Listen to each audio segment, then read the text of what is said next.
Good evening, and welcome to Easy Drift Sleep. Tonight your story takes you to the road to Emmaus, a world full of quiet wonder. Before we begin, if you find rest here, subscribing means a new story is always waiting for you. Now close the day behind you, and let us begin.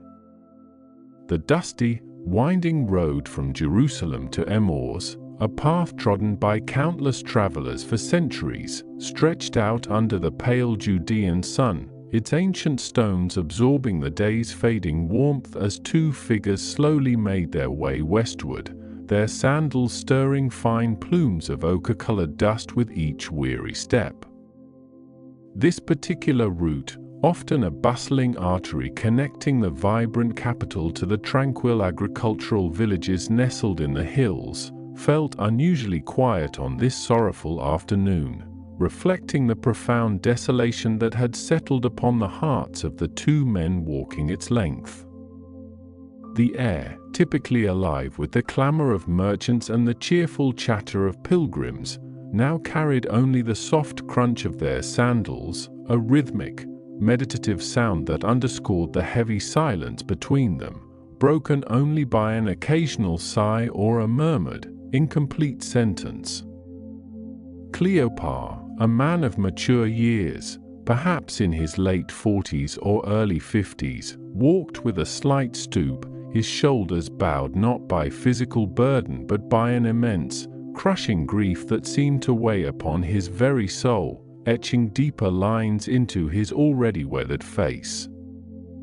His simple, homespun garments, woven from the coarse wool of local sheep, hung loosely upon him, mirroring the emptiness he felt within, a stark contrast to the vibrant hopes that had once animated his every fiber. He had been a devoted follower of Jesus, believing with an unwavering conviction that this charismatic teacher from Nazareth was indeed the long-awaited Messiah, the promised Redeemer who would finally liberate Israel from Roman oppression and restore its ancient glory, fulfilling centuries of prophetic anticipation. Cleopas's world, once illuminated by the radiant promise of a new kingdom, had shattered into a million irreparable fragments with the brutal, public spectacle of the crucifixion, leaving him adrift in a vast ocean of profound despair and bewildering confusion. He yearned for understanding, for some shred of solace that could mend the gaping wound in his spirit, but the recent events had only deepened his agony, leaving him feeling utterly lost and spiritually blind. Beside him walked another disciple, younger than Cleopas, perhaps in their early 30s, whose more outwardly expressive demeanor could not conceal the raw sorrow that clouded their eyes, still red and swollen from weeping. This companion, traditionally identified by some early Christian traditions as Mary, Cleopas's wife, or perhaps Simon, also bore the heavy mantle of grief, their hopes equally crushed beneath the weight of recent tragedy, yet a faint spark of earnestness still flickered within their gaze, hinting at a desperate search for meaning in the chaotic aftermath. Their presence offered a poignant conversational counterpoint to Cleopas's more internal, reflective suffering, as they frequently echoed his questions and frustrations, articulating the collective bewilderment that gripped all of Jesus's closest followers. Like Cleopas, this disciple had invested their entire being into the messianic vision proclaimed by Jesus, and the ignominious death on the cross had obliterated not only their dreams of a restored Israel but also their fundamental understanding of divine justice and power. They, too, were utterly bewildered by the strange, unsettling reports of the empty tomb that had circulated through Jerusalem that very morning, adding another layer of confusion to their already overwhelming grief. The event that had irrevocably altered their lives, plunging them into this abyss of despair, was the crucifixion of Jesus in Jerusalem, a dramatic spectacle that had unfolded just days before, casting an indelible shadow over the holy city and shattering the disciples' most cherished hopes. The very notion of a Messiah, divinely appointed to reign and redeem, being subjected to such a humiliating and agonizing death, was utterly antithetical to their deeply ingrained understanding of prophecy and divine power. They had witnessed the brutal scourging, the agonizing procession to Golgotha, and the slow, public execution on a Roman cross, an instrument of torture designed to inflict maximum suffering and degradation, ensuring that the victim's death served as a stark warning to any who dared challenge imperial authority. The sight of their beloved teacher, their Lord, hanging lifelessly between two criminals, had been an unbearable assault on their faith, leading them to believe that their Messiah had been utterly defeated, his mission a tragic failure, and their own devotion a misguided folly. The air around the crucifixion site had been thick with the stench of blood and fear, the cries of the condemned mingling with the jeers of the crowd, a cacophony of suffering that had seared itself into their memories, leaving an unhealable wound.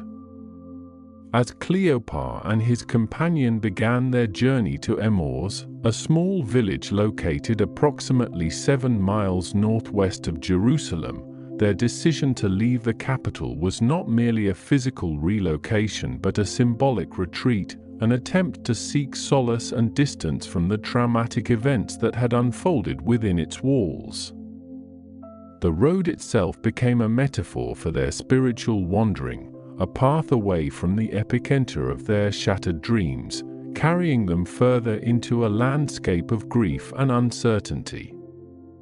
Each step was heavy with the weight of their sorrow, each breath a sigh of profound disillusionment, as they walked through the ancient Judean hills, the very land that had witnessed so much of Jesus' ministry, now seeming to mock their shattered expectations.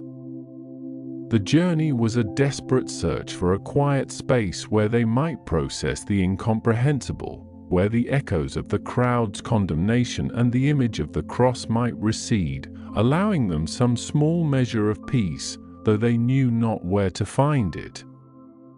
Adding to their profound sorrow and confusion were the bewildering reports of the empty tomb, delivered by a small group of women earlier that morning, news that had been met with a mixture of disbelief and outright dismissal by the male disciples.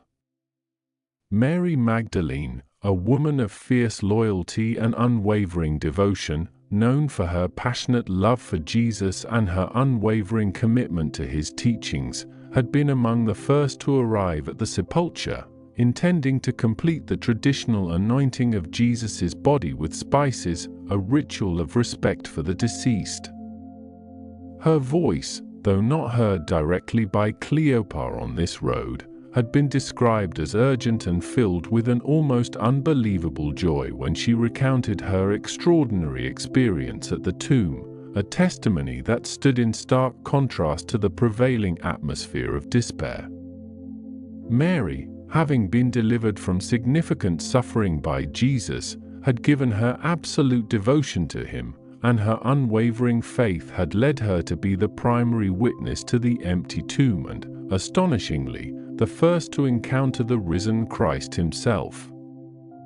She was brave and unwavering in her testimony, despite facing initial skepticism, holding firm to her truth and thereby setting the stage for others' eventual understanding, even if that understanding was slow in coming.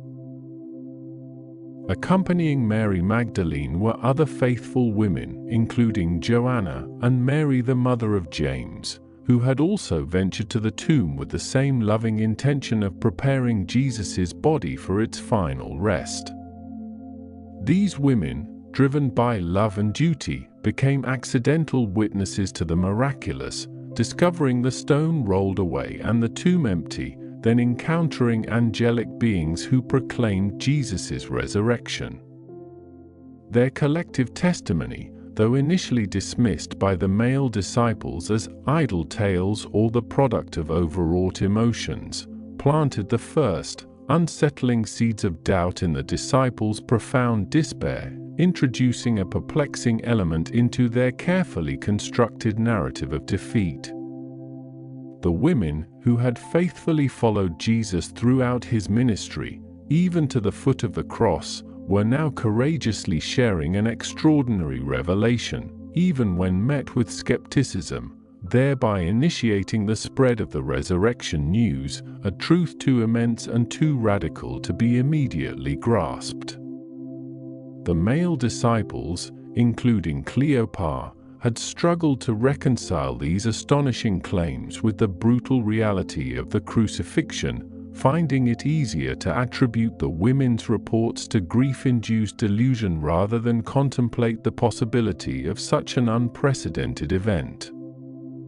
The overarching themes that permeated this sorrowful journey were profound loss and an overwhelming grief, a pervasive sense of bereavement that touched every aspect of their being, leaving them emotionally raw and spiritually adrift.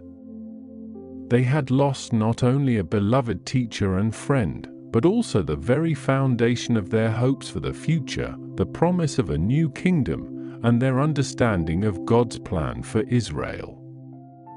This loss was compounded by a deep spiritual blindness, an inability to comprehend the divine purpose behind the recent events, preventing them from recognizing the unfolding of God's greater plan, even as it began to reveal itself in subtle, unexpected ways. Their intellectual understanding of messianic prophecy had been so rigidly defined by earthly expectations of political liberation that they were utterly unable to conceive of a suffering, crucified Messiah, let alone a resurrected one. Yet, even in this profound despair, there was an underlying, nascent theme of divine guidance, a subtle, unseen hand at work, leading them, step by weary step, towards a revelation they could not yet fathom, preparing their hearts for a truth that would shatter their preconceived notions and ignite a new, unshakable faith. As they continued their walk, the atmosphere around them shifted perceptibly with the passage of time, the golden light of late afternoon slowly deepening into the rich purples and oranges of twilight, casting long, shifting shadows across the undulating landscape.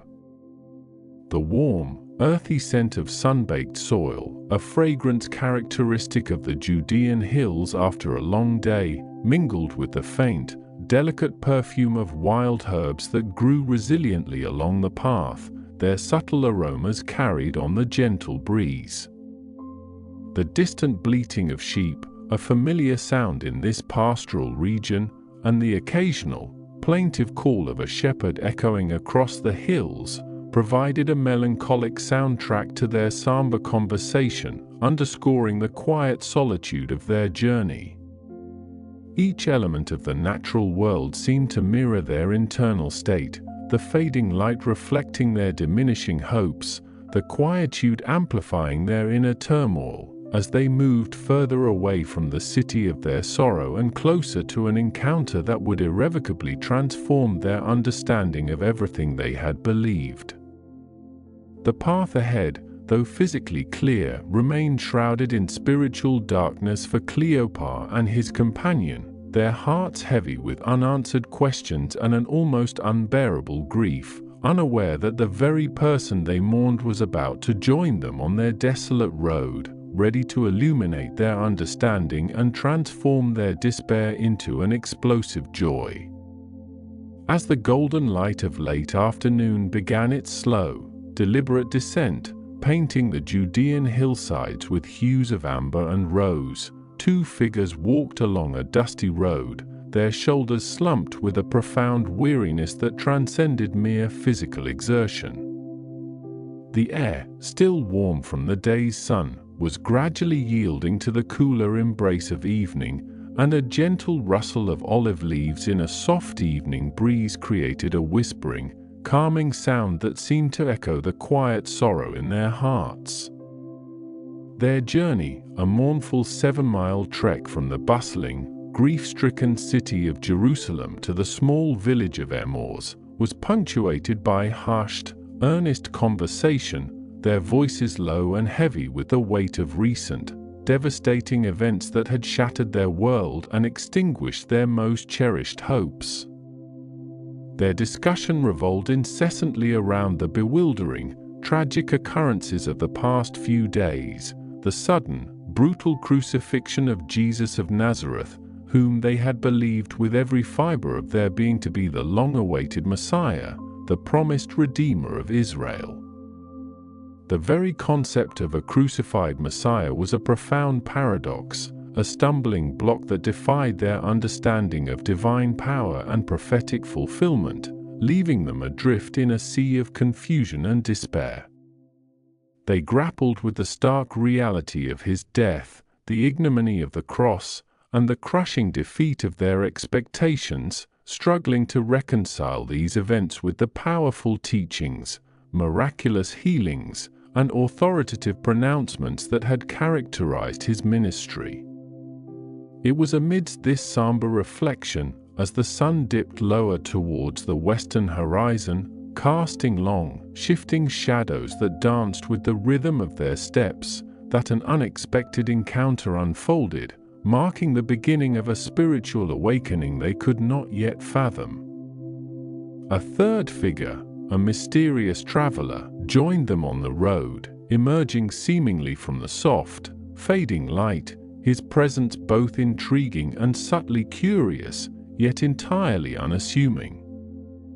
He appeared as an ordinary man, perhaps a pilgrim or a scholar, dressed in simple robes that blended with the muted tones of the landscape, his gait steady and unhurried, suggesting a calm assurance that contrasted sharply with their own agitated spirits. This stranger, whose true identity remained veiled to their perception, possessed a gentle, unassuming presence, his voice calm and resonant, filled with an ancient wisdom that promised to both soothe and subtly challenge their preconceived notions. His eyes, though not directly focused upon in their initial description, held an infinite depth, hinting at a profound understanding that lay far beyond their current grasp, even as his face remained subtly veiled to their grief-stricken senses, preventing immediate recognition. The stranger's purpose, though unknown to the disciples, was to gently guide them from their state of spiritual blindness to the eventual recognition of the risen Christ, to rekindle their faltering faith, and to explain the divine necessity of the Messiah's suffering, thereby preparing them for their future mission as witnesses to these extraordinary events. As he drew near, his presence was not intrusive but rather a quiet, comforting addition to their mournful procession, and he simply began to walk alongside them, matching their pace with an effortless grace. After a moment of shared silence, the stranger, with a tone that was both empathetic and gently questioning, asked about their conversation, inquiring into the nature of the earnest discussion that had so engrossed them. This simple question, posed without judgment or pretense, served as an invitation, gently prompting the disciples to voice their deep sorrow and confusion, thereby setting the stage for the profound teaching that was about to unfold. Cleopas, one of the two disciples, his face etched with the lines of recent grief and profound bewilderment, stopped walking for a moment, turning to the stranger with a look of utter astonishment, as if the question itself were an absurdity. He articulated their shattered hopes, emphasizing their profound belief that Jesus was indeed the one who would redeem Israel, a conviction that had been utterly devastated by the events of the Passover week. "Are you the only visitor to Jerusalem who does not know the things that have happened there in these days?" Cleopas asked, his voice tinged with a mixture of frustration and incredulity, highlighting the widespread knowledge of the crucifixion and the profound impact it had made on the city. He then began to recount the events of Jesus' life and death, painting a vivid picture of their shattered expectations and the crushing weight of their current despair.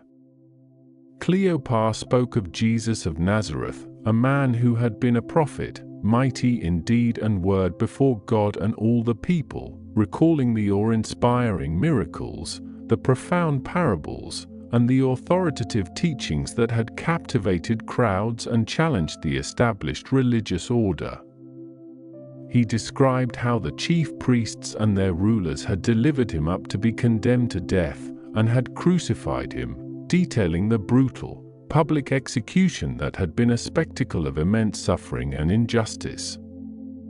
The crucifixion, a method of execution reserved for the most heinous criminals and rebels against Roman authority, was a deeply shameful and humiliating end for anyone, let alone the one they had believed to be the divine liberator. The concept of a suffering Messiah was entirely alien to the prevailing Jewish understanding of the Messiah, who was widely expected to be a triumphant, conquering king, a descendant of David who would restore Israel's political independence and usher in a golden age of peace and prosperity. The disciples, like many of their contemporaries, had interpreted the ancient prophecies through this lens of nationalistic fervor and military victory, completely overlooking or misunderstanding the passages that spoke of a suffering servant, a lamb led to slaughter, whose sacrifice would bring redemption.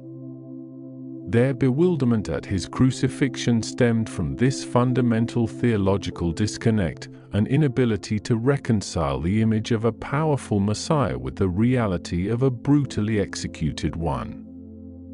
Cleopas continued, his narrative flowing with the raw emotion of recent memory, explaining that they had hoped that Jesus was the one who was going to redeem Israel, a hope that had now been utterly dashed. The word redeem carried immense significance for the Jewish people, evoking the liberation from Egyptian bondage, the establishment of the Davidic kingdom, and the future restoration from Roman occupation. Their hope was not merely for spiritual salvation but for a tangible, political deliverance, a re-establishment of Israel's sovereignty under the leadership of their Messiah. The crucifixion, therefore, represented not just the death of a beloved teacher, but the death of their national aspirations, the crushing of their dreams for a liberated Israel. He then presented all the conflicting information that had further deepened their confusion, highlighting the seeming impossibility of resurrection, a concept that, while present in some Jewish theological traditions, was not widely expected in such a manner. Cleopas mentioned the astonishing reports from certain women among their company, who had gone to the tomb early that very morning and found the stone rolled away, the tomb empty, and had even reported seeing a vision of angels who declared that Jesus was alive. These accounts, while extraordinary, were met with skepticism, perhaps due to societal biases against women's testimony or simply the sheer unthinkability of such an event. The idea of resurrection, particularly a bodily resurrection occurring before the general resurrection at the end of time, was a radical departure from their established worldview. Furthermore, Cleopas recounted how some of their companions, specifically Peter and another disciple, had gone to the tomb to verify the women's claims, finding it exactly as the women had said, empty, with the burial cloths lying neatly folded. Yet, they did not see Jesus himself, leaving them even more perplexed and without a definitive answer. The empty tomb, while suggestive, did not in itself confirm a resurrection, it merely confirmed an absence, leading to further speculation and uncertainty rather than immediate belief. This conflicting information, a mix of angelic proclamations, an empty tomb, and the absence of the resurrected body, left them in a state of profound cognitive dissonance, seeking answers but finding only more questions, desperate for clarity in a world turned upside down. The stranger listened patiently, his gaze unwavering, allowing them to fully articulate the depths of their sorrow and the extent of their confusion. As Cleopas finished recounting their tale of dashed hopes and bewildering reports, the stranger, with a gentle but firm challenge, rebuked their slowness of heart to believe all that the prophets had spoken. His tone was instructive, slightly chiding but imbued with an underlying compassion, preparing them to receive a deeper understanding, a revelation that would transform their grief into glorious recognition. This challenge was not meant to condemn but to awaken, to stir their minds from the lethargy of despair and open their hearts to the profound truths contained within the ancient scriptures. He began to explain, starting from Moses and all the prophets, how it was necessary for the Messiah to suffer these things and then to enter into his glory. This profound explanation, delivered with an authority and clarity that resonated deeply, began to dismantle their preconceived notions of the Messiah, revealing a tapestry of divine purpose woven throughout the sacred texts. The stranger systematically unfolded the prophecies, drawing connections between the ancient writings and the recent events, illuminating passages that spoke of a suffering servant, a righteous one who would bear the iniquities of many, and whose sacrifice would bring about redemption. He spoke of Isaiah 53, a passage that graphically describes the suffering servant, despised and rejected by men, a man of sorrows, acquainted with grief, who was pierced for their transgressions and crushed for their iniquities. He explained how this servant, though innocent, would be led like a lamb to the slaughter, enduring humiliation and death, yet ultimately bringing healing and peace through his wounds. He likely referenced passages from the Psalms, such as Psalm 22, which vividly portrays the agony of crucifixion, including the piercing of hands and feet, the division of garments, and the mocking of onlookers, all of which had been tragically fulfilled on Calvary. The stranger would have expounded on the prophetic significance of these details, demonstrating how they were not random occurrences but part of a divinely orchestrated plan, foretold centuries in advance. He would have connected these prophecies to the broader narrative of salvation history, explaining that the suffering of the Messiah was not a sign of weakness or failure, but the very means by which God would accomplish his redemptive purposes for humanity. The stranger's teaching was a masterful exposition of the Hebrew Scriptures, revealing layers of meaning that had previously been obscured by their human expectations and cultural interpretations. He would have delved into the symbolism of the Passover lamb, explaining how its sacrifice foreshadowed the ultimate sacrifice of the Messiah, whose blood would atone for sin and bring about a new covenant. He might have referenced the brazen serpent lifted up in the wilderness, a symbol of healing for those who looked upon it, drawing a parallel to the Messiah being lifted up on the cross to bring spiritual healing and eternal life. His discourse was not merely an academic exercise, but a profound unveiling of divine truth, meticulously connecting the dots between ancient prophecy and contemporary event. He explained that the Messiah's glory was not to be found in earthly power or military conquest, but in his obedient suffering, his triumph over sin and death through self-sacrifice, and his subsequent resurrection and ascension to the right hand of God.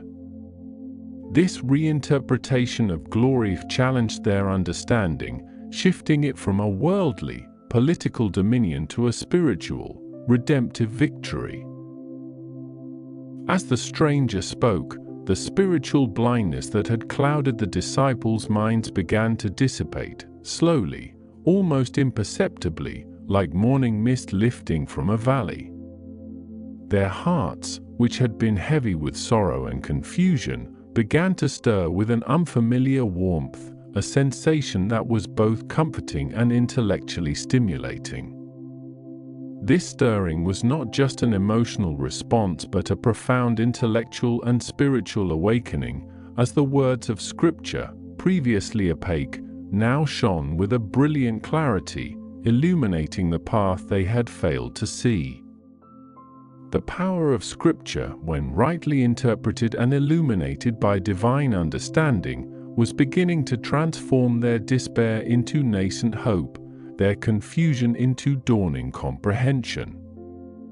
The atmosphere around them, previously laden with the weight of their grief, began to subtly shift, as if the very air was absorbing the profound wisdom being imparted.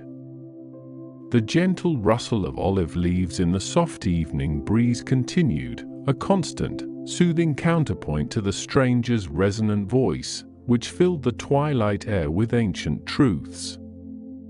The golden light of late afternoon had now deepened into the rich purples and oranges of twilight, casting longer, more defined shadows that danced around them, almost as if the landscape itself was listening intently to the unfolding revelation. The stranger's teaching was a testament to the enduring power of the written word, demonstrating how the ancient texts, when understood through the lens of divine fulfillment, could provide solace, meaning, and direction even in the darkest of times. He was not simply quoting verses but weaving a coherent narrative, demonstrating the continuity of God's plan throughout history, from the earliest covenants to the events they had just witnessed. He explained that the suffering of the Messiah was not an unexpected deviation from the divine plan but its very cornerstone, the necessary prelude to his ultimate triumph and the establishment of his eternal kingdom. He might have referenced the covenant promises made to Abraham, Isaac, and Jacob, explaining how the Messiah's mission was the culmination of these promises, bringing blessing to all nations through his sacrifice. He would have shown how the sacrificial system of the Mosaic Law, with its elaborate rituals and animal offerings, pointed forward to the perfect, once-for-all sacrifice of the Messiah, who would take away the sin of the world. The stranger's exposition was a comprehensive theological lesson, meticulously connecting the various threads of prophecy, history, and theology into a unified, coherent understanding of God's redemptive purpose. The disciples, their initial astonishment at the stranger's apparent ignorance now replaced by a growing fascination and intellectual engagement, found themselves hanging on his every word. Their minds, previously fixated on the tragedy of the cross, were now being redirected to the broader, more profound narrative of divine necessity and ultimate glory. The stranger's gentle yet firm challenge to their spiritual blindness was proving to be a catalyst for their spiritual growth, pushing them beyond their limited human perspectives to embrace a divinely revealed truth. The theme of spiritual blindness and recognition was profoundly evident in this interaction. The disciples, despite having walked with Jesus for years, witnessing his miracles, and hearing his teachings, remained spiritually blind to the true nature of his messiahship and the necessity of his suffering. Their expectations, rooted in cultural and political aspirations, prevented them from grasping the deeper spiritual realities foretold in their own scriptures. The stranger, through his patient and authoritative exposition of the scriptures, was gradually peeling back the layers of this blindness, preparing them for the moment of full recognition. This divine guidance in despair was a crucial aspect of the encounter. In their moment of deepest sorrow and confusion, when their hopes were shattered and their faith was faltering, the risen Christ, though unrecognized, met them on their journey. He did not immediately reveal his identity but chose to walk with them, listen to their grief, and then gently guide them through the Scriptures, providing the intellectual and spiritual framework necessary for them to understand the divine purpose behind the tragedy they had witnessed. This approach demonstrated a profound empathy and pedagogical wisdom, addressing their intellectual doubts before revealing his physical presence. As they continued their journey, the village of Emmaus slowly came into view, its humble dwelling silhouetted against the deepening twilight sky. The air grew cooler, and the stars, one by one, began to prick the darkening canvas above, adding to the serene beauty of the evening. The stranger's words had filled the silence, transforming their mournful walk into a profound lesson, a journey of discovery that was slowly but surely leading them out of the shadows of despair and into the light of understanding. Their hearts continued to burn within them, a gentle, persistent warmth that signaled a profound shift in their spiritual state, a stirring of faith that had been dormant but was now beginning to awaken. The profound impact of the stranger's teaching was undeniable, preparing their hearts and minds for the revelation that was soon to come, a revelation that would forever alter their understanding of the Messiah and their own place in God's redemptive plan. The long sentences and rhythmic flow of the narrative continued, mirroring the unhurried pace of their journey and the gradual unfolding of divine truth, drawing the listener deeper into the immersive, educational experience. The gentle rustle of olive leaves and the deepening twilight provided a soothing backdrop to this profound intellectual and spiritual journey, preparing them for the next stage of their encounter with the risen Christ.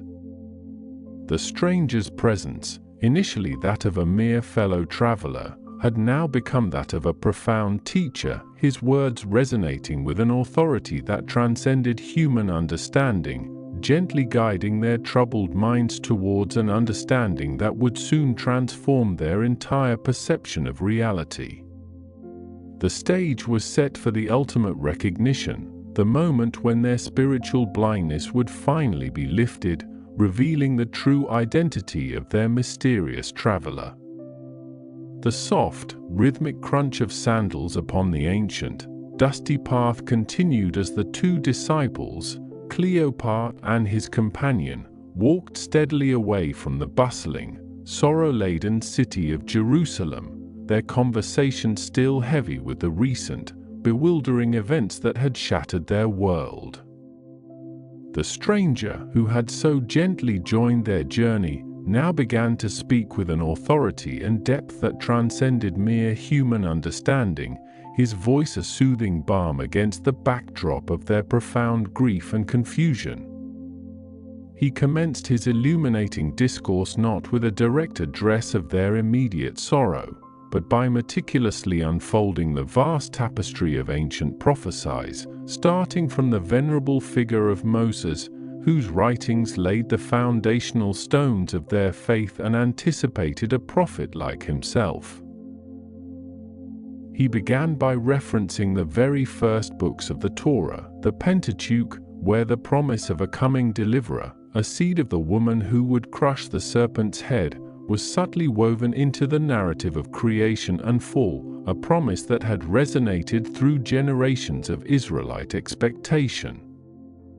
The stranger meticulously explained how the sacrificial system instituted through Moses, with its daily offerings and the solemn rites of the Day of Atonement, was not merely a set of rituals but a profound foreshadowing, a symbolic representation of a greater, ultimate sacrifice yet to come, designed to atone for the sins of all humanity.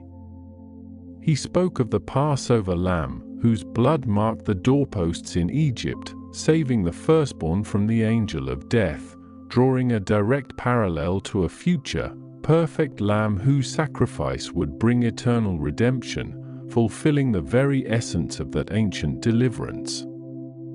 Moving beyond Moses, the stranger delved into the writings of the prophets, those inspired voices who, across centuries, had consistently pointed towards a future Messiah, a figure of both immense power and surprising humility.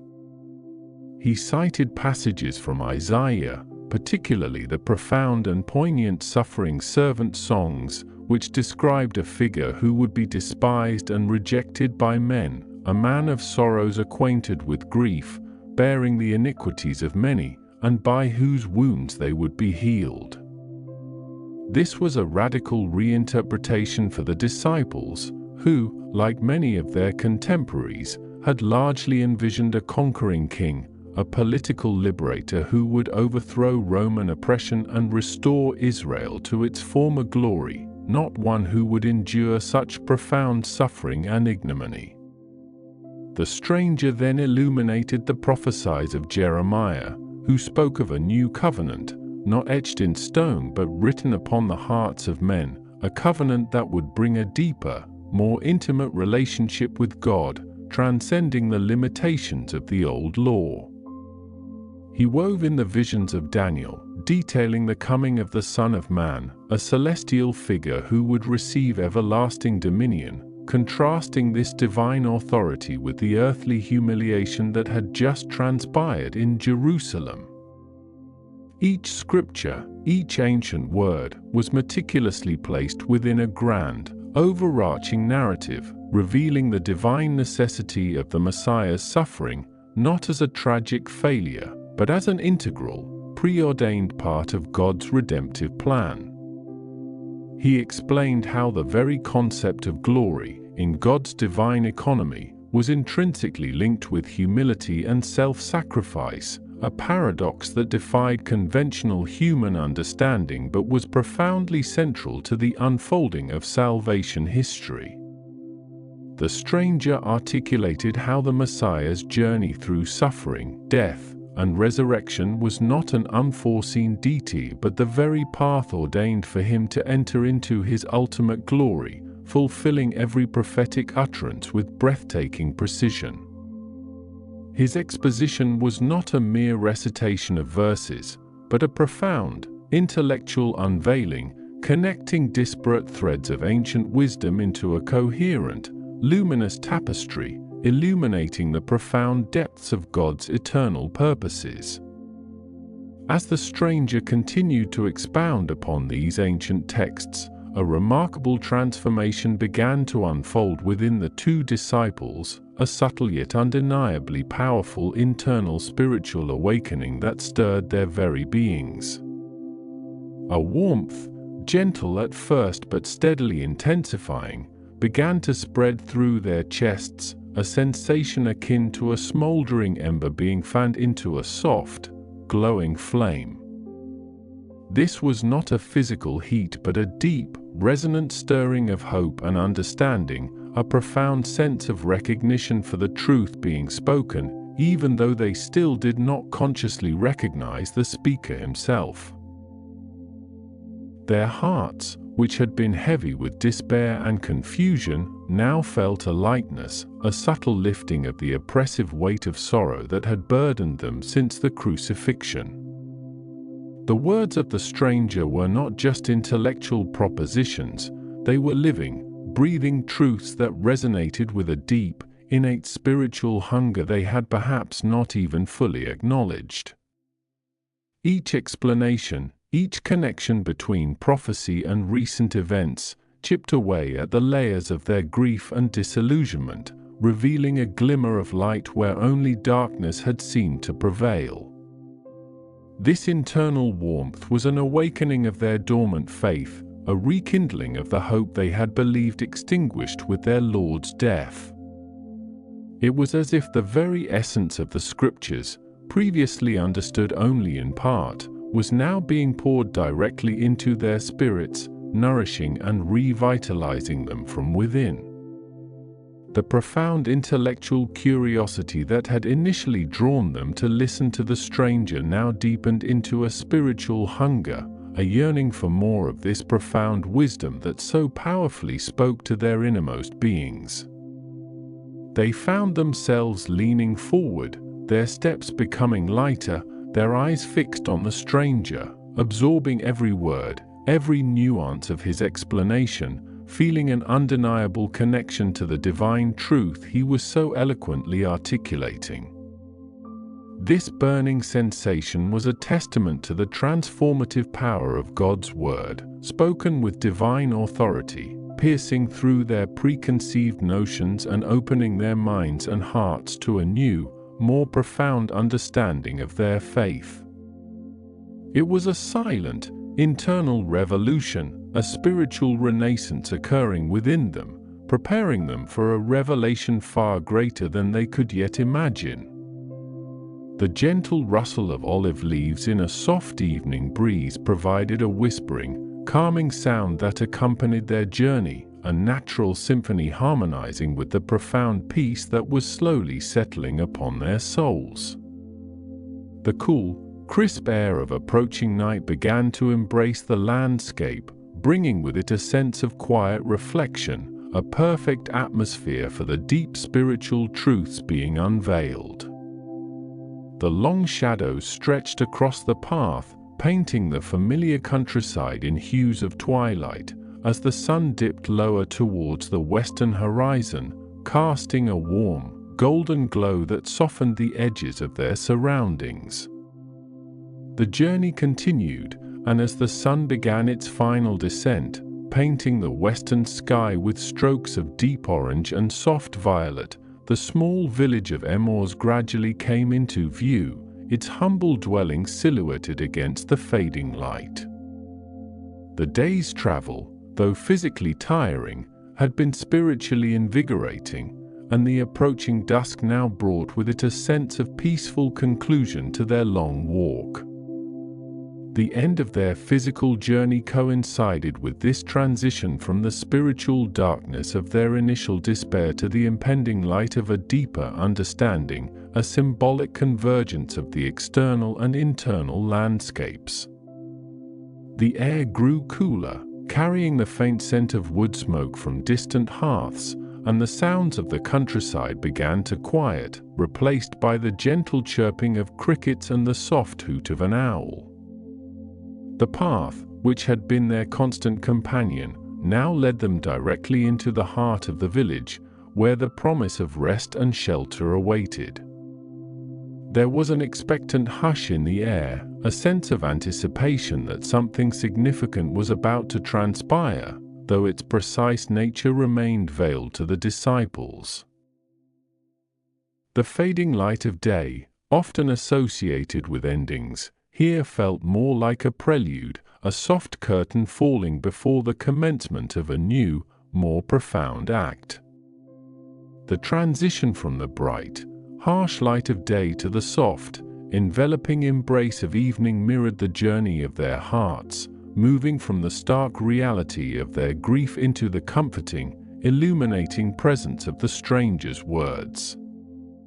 The village, a place of ordinary life and simple routines, was about to become the setting for an extraordinary divine encounter, a moment of profound recognition that would forever alter the course of their lives and understanding.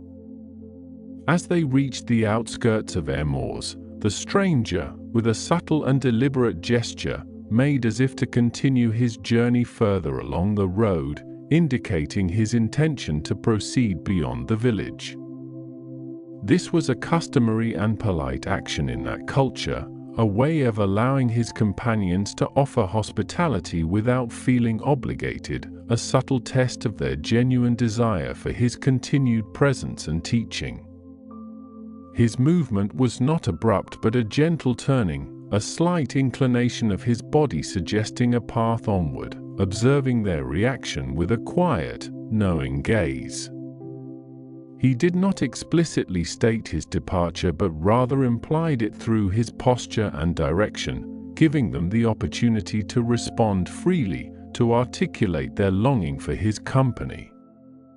This subtle act was an invitation for them to demonstrate the depth of their engagement with his words and their appreciation for his companionship, to reveal whether their hearts truly yearned for more of the profound wisdom he had shared. It was a moment designed to elicit a genuine response, to gauge the extent to which his presence had impacted them and whether they desired to prolong this extraordinary encounter. This feigned departure was a delicate balance of respect for their autonomy and a gentle prompting for them to act on the stirring within their hearts. It underscored the principle that divine revelation often requires human initiative, a step of faith, or an act of invitation. The stranger, though possessing all knowledge, chose to allow them the agency to invite him further into their lives, honoring their free will and allowing their hospitality to become a conduit for deeper revelation. It was a quiet, unassuming moment, yet profoundly significant, setting the stage for the pivotal invitation that would follow. The disciples, their hearts still burning with the profound insights the stranger had imparted and their spirits deeply stirred by his illuminating discourse, could not bear the thought of his departure.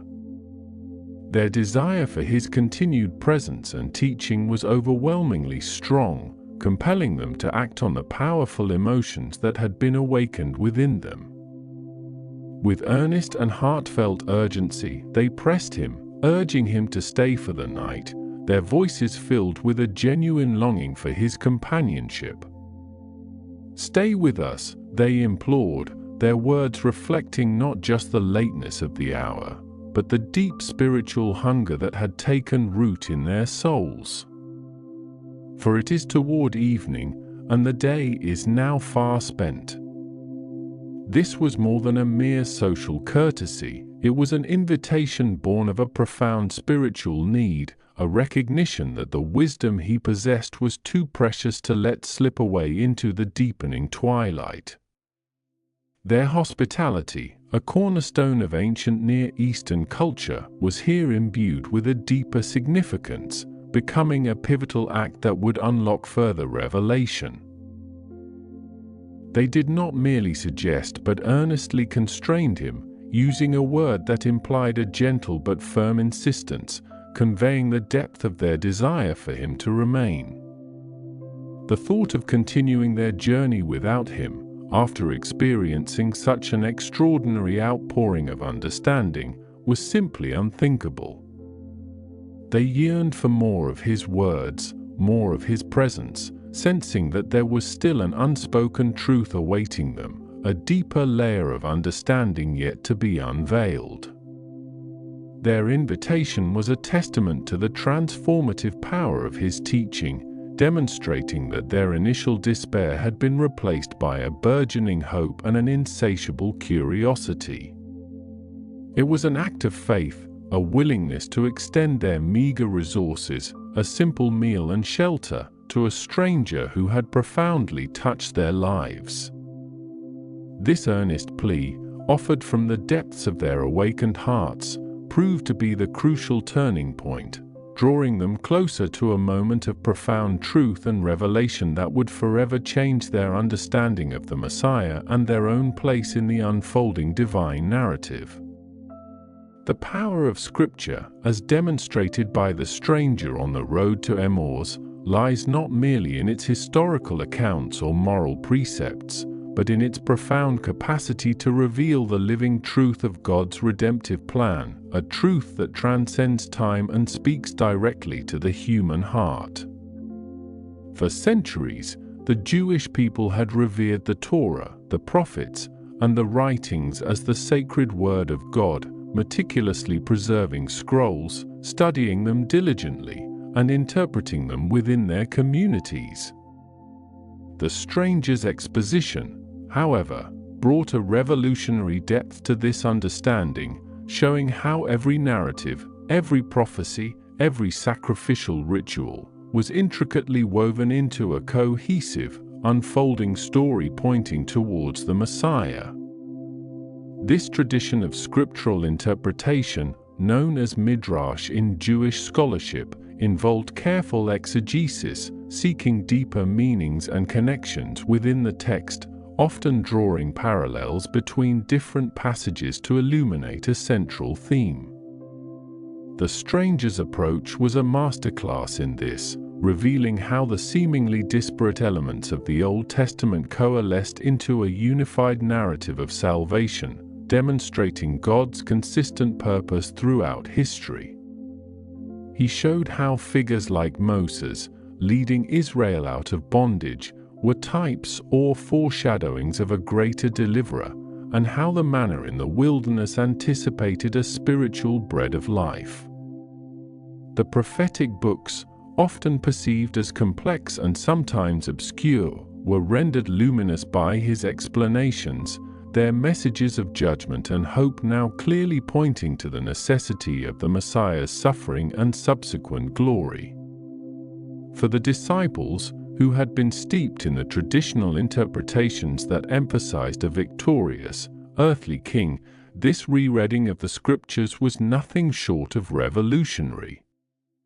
It challenged their preconceived notions, forcing them to re-evaluate their understanding of God's chosen one and the nature of his kingdom. The power of Scripture, therefore, was not just in its content but in its ability to transform perception, to shift paradigms, and to ignite a spiritual fire within the listener. It moved beyond intellectual assent to a profound, visceral experience, where the ancient words became alive and personally relevant. This encounter underscored that the Scriptures are not merely historical documents but living words, capable of revealing divine truth and guiding individuals through despair to renewed hope. This profound understanding of the Scriptures, however, was inextricably linked to the theme of hospitality and revelation, demonstrating how acts of human kindness and openness can become conduits for divine encounter. In the ancient world, hospitality was not merely a social nicety but a sacred duty, a fundamental aspect of communal life and a reflection of one's piety. Travelers were often dependent on the generosity of strangers, and extending an invitation to share a meal and shelter was seen as an act of virtue, often bringing blessings upon the host. The disciples' invitation to the stranger to stay with them in Emmaus was rooted in this deeply ingrained cultural practice, yet it transcended mere custom. Their earnest plea, "Stay with us, for it is toward evening," was an expression of their genuine desire for his continued presence, a longing born from the profound impact of his words on their hearts. They were offering not just a place at their table and a roof over their heads, but an extension of their spiritual journey, an opportunity for further communion and enlightenment. This act of hospitality created the sacred space for the ultimate revelation. It was within the intimate setting of a shared meal, a domestic scene of breaking bread, that the stranger would finally reveal his true identity. Had they not extended this invitation, had they allowed him to proceed further down the road, the moment of recognition might have been delayed or even lost. Their willingness to open their home and their hearts to a perceived stranger became the catalyst for their eyes to be open to the divine. This narrative beautifully illustrates that revelation often unfolds within the context of human relationship and shared experience. God often chooses to reveal himself not in grand, public spectacles, but in quiet, intimate moments of connection, particularly when accompanied by acts of genuine love and generosity. The simple act of offering a meal, a gesture of human kindness, became the very crucible in which divine truth was forged and unveiled, transforming a mundane evening into a moment of profound spiritual awakening. It underscores that hospitality is not just about providing for physical needs but about creating an environment where spiritual encounters can flourish, where the divine can make itself known in unexpected ways. The culmination of these events led to a profound sense of renewed hope and faith for the disciples, transforming their despair into an unshakable conviction. Before the stranger joined them, Their conversation was dominated by sorrow and confusion, expressing their dashed hopes in the poignant lament, "But we had hoped that he was the one who was going to redeem Israel." This statement encapsulated the collective disappointment of many who had followed Jesus, believing him to be the Messiah who would usher in an era of political liberation and restore Israel's sovereignty. His crucifixion had shattered these expectations, leaving them in a state of profound grief and disillusionment.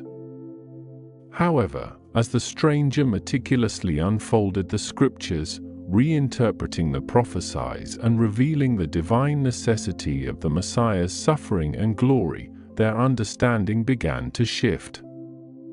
The burning in their hearts was the initial spark of this renewed hope, a visceral sensation that signaled a spiritual awakening.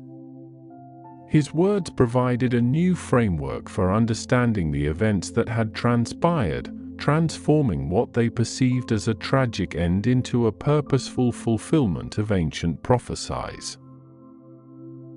When their eyes were finally opened, and they recognized the resurrected Lord in the breaking of the bread, their hope was not just renewed but radically transformed. It moved beyond the earthly, political aspirations they had initially held to a deeper, spiritual understanding of redemption. Their faith, which had been shaken to its core by the crucifixion, was now resurrected, strengthened by the undeniable reality of his presence. They no longer hoped that he was the Messiah, they knew he was, and that his mission encompassed a far grander, eternal salvation than they had ever imagined.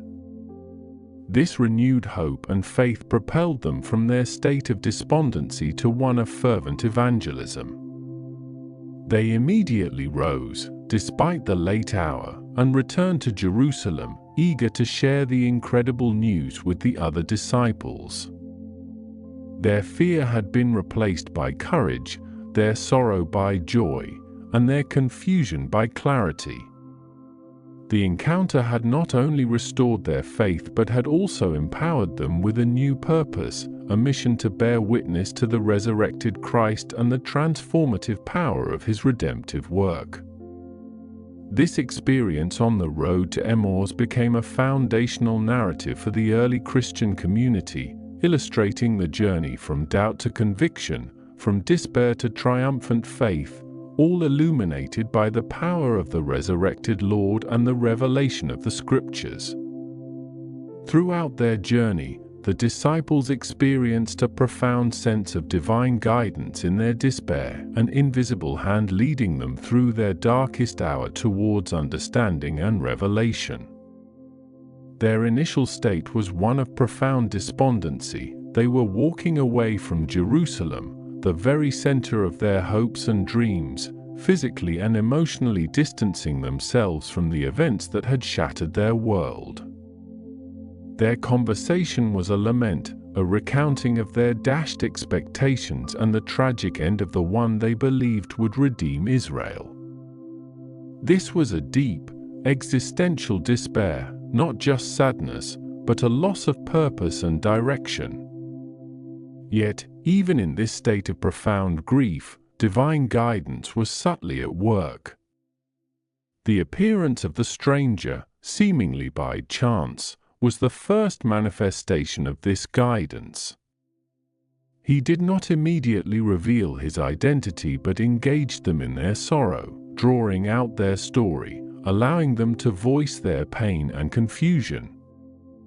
This empathetic listening was itself a form of divine comfort, acknowledging their suffering before offering a solution.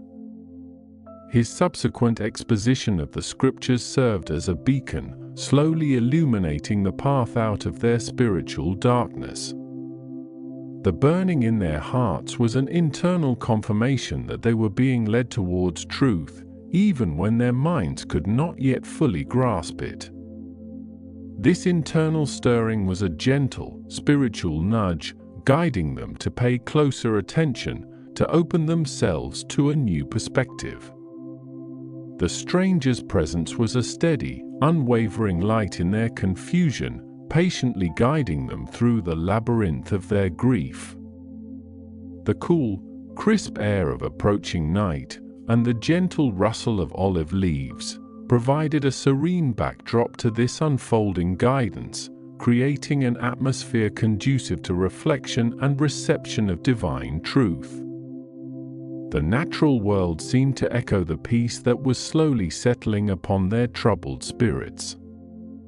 Even the stranger's feigned departure was a form of guidance, prompting them to actively seek his continued presence, thereby deepening their engagement and preparing them for the ultimate revelation. This entire episode exemplifies how divine guidance often operates not through overt miracles but through subtle encounters, insightful teachings, and the gentle prompting of the heart, leading individuals through their despair to a place of renewed hope and profound spiritual clarity. With hearts warmed by the stranger's words and the twilight deepening, they arrive at Emmaus, inviting him to share their simple meal and shelter, unknowingly drawing closer to a moment of profound truth. The small, humble dwelling offered a respite from the journey, its interior bathed in the soft, flickering light of an oil lamp, casting long, dancing shadows upon the walls. The air within was still and quiet, carrying the faint scent of baking bread and the earthy aroma of the day's simple fare. They settled around a low table, a common practice in that era, where guests would recline on cushions, creating an intimate and communal atmosphere for sharing food and conversation. The stranger, now their honored guest, took his place among them, the central figure in this unfolding drama.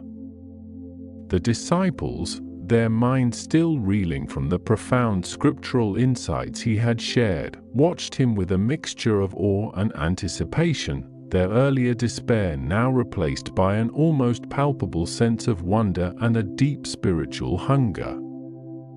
The simple act of preparing to eat, a daily ritual, was about to become a sacred moment, a portal through which the divine would manifest itself in an utterly unexpected and transformative way, forever altering their perception of reality and the very nature of their faith. As the sun dipped below the Judean hills, painting the western sky with hues of deep orange and soft violet, the two travelers, Cleopas and his companion, found themselves drawing near to the village of Emmaus, a journey of approximately 7 miles from the bustling city of Jerusalem, a distance that would have taken several hours to traverse on foot across the ancient, dusty paths. The stranger who had so profoundly engaged them in conversation along the way, elucidating the ancient prophecies and their fulfillment, made as if to continue his journey further, perhaps towards another settlement or a solitary dwelling beyond their immediate destination, a common practice for travelers in that era who might be seeking lodging or simply pressing onward with their itinerary. However, Cleopas, feeling an undeniable connection and a deep longing for further discourse, urged him with heartfelt sincerity, saying, "Stay with us, for it is toward evening, and the day is now far spent," a plea that resonated with the ancient traditions of hospitality, where offering shelter to a wayfarer was considered a sacred duty and a profound act of kindness in a world where journeys were often fraught with peril and discomfort. The stranger, acquiescing to their earnest invitation, turned his steps towards the humble dwelling that would offer them respite for the night, a dwelling that, like many homes in rural Judea during the 1st century, would have been constructed from local stone or sun-dried mud bricks, perhaps with a flat roof made of compacted earth and straw, supported by sturdy wooden beams. As they entered the modest abode, the air within would have been cooler than the fading warmth outside, carrying the faint, comforting scent of wood smoke from the hearth and the earthy aroma of stored grains or dried herbs, creating an immediate sense of shelter and domesticity after their long, emotionally charged walk. Here, we briefly encounter the figure of the humble host, the innkeeper, or perhaps simply the owner of the house where Cleopas and his companion resided or sought lodging for the night, a kind, unassuming man or woman whose presence, though fleeting in the narrative, is essential to the unfolding events. Their hands, likely calloused from a day's labor in the fields, tending to livestock, or preparing meals, would have reflected a life of honest toil, embodying the ordinary world that was about to intersect with the miraculous. This individual, perhaps a bit weary from the day's demands, would nonetheless have possessed that welcoming demeanor characteristic of ancient hospitality, understanding the unspoken needs of travelers and offering simple, comforting solace within their home. The innkeeper's role, though brief, is profoundly significant, serving as a silent witness, a conduit through which the divine encounter is facilitated, unknowingly preparing the setting for a moment of profound revelation. Their arc is simply to be a part of the ordinary fabric of life, providing the stage upon which a sacred drama unfolds, a testament to how the most mundane settings can become hallowed ground. As evening deepened, the flickering glow of an oil lamp would have been kindled, casting dancing shadows on the rough-hewn walls of the Emmaus home, transforming the simple room into a space of intimate warmth and subdued light. These lamps, typically small clay vessels filled with olive oil and a flax wick, would have provided the primary source of illumination after sunset, their gentle, wavering light creating an atmosphere conducive to quiet conversation and reflection.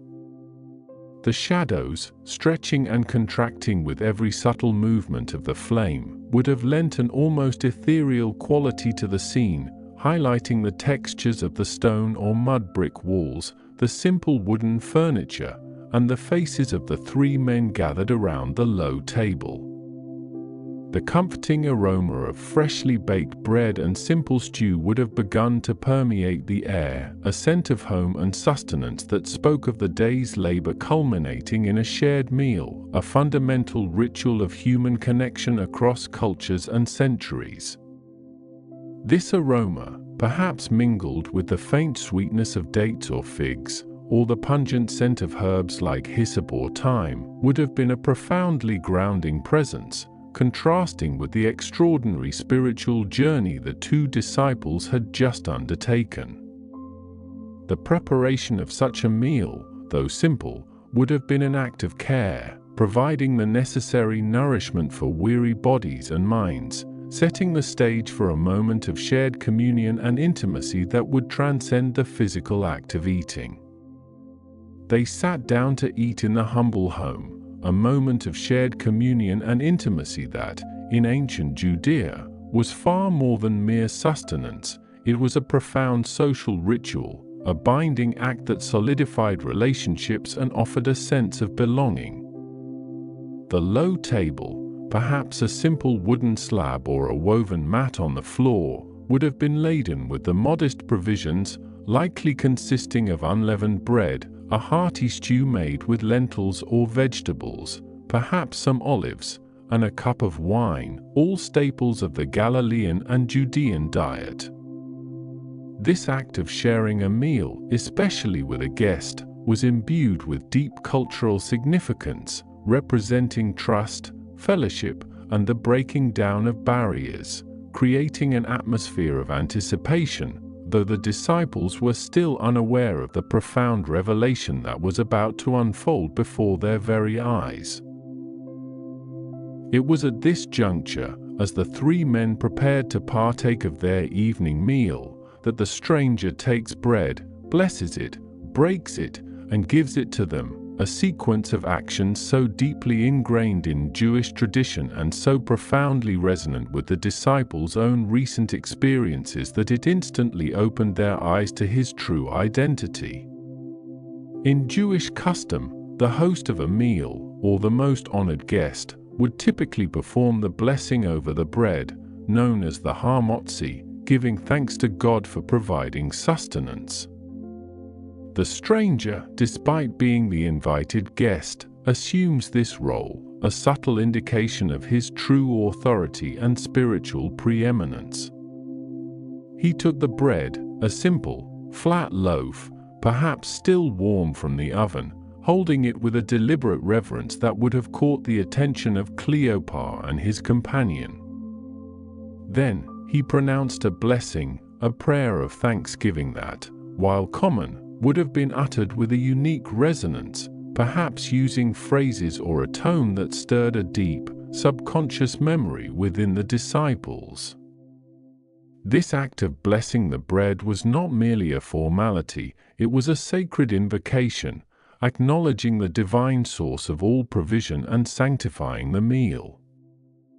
Following the blessing, he performed the act of breaking the bread, a gesture that was both practical, making it easier to share, and deeply symbolic. In ancient Jewish meals, bread was not typically cut with a knife but broken by hand, signifying its shared nature and the communal aspect of the meal. However, for these two disciples, this particular sequence of actions, taking, blessing, breaking, and giving, would have been overwhelmingly familiar, echoing the very gestures of Jesus during the Last Supper when he instituted the Eucharist, saying, "This is my body, which is given for you." It would also have brought to mind his miraculous feeding of the 5,000 and the 4,000, where he similarly took bread, blessed it, broke it, and distributed it through his disciples to the hungry multitudes. These were not just familiar gestures, they were his gestures, distinctively characteristic of the man they had mourned as dead. The way he held the bread, the cadence of his voice during the blessing, the precise manner in which he broke it, and the very act of extending it towards them, all these details converged in a sudden, overwhelming flash of recognition. It was in this precise moment, as the broken bread was offered, that their eyes are opened, and they recognize Jesus, a profound spiritual breakthrough that transformed their grief into overwhelming joy and understanding. The narrative suggests that their inability to recognize him earlier was not merely a physical limitation but a spiritual one, perhaps a divine veiling that prevented them from seeing what was directly before them until the appointed time. This opening of their eyes was an instantaneous, explosive moment of realization, akin to a veil being lifted from their perception, allowing them to see with spiritual clarity what their physical eyes had previously obscured.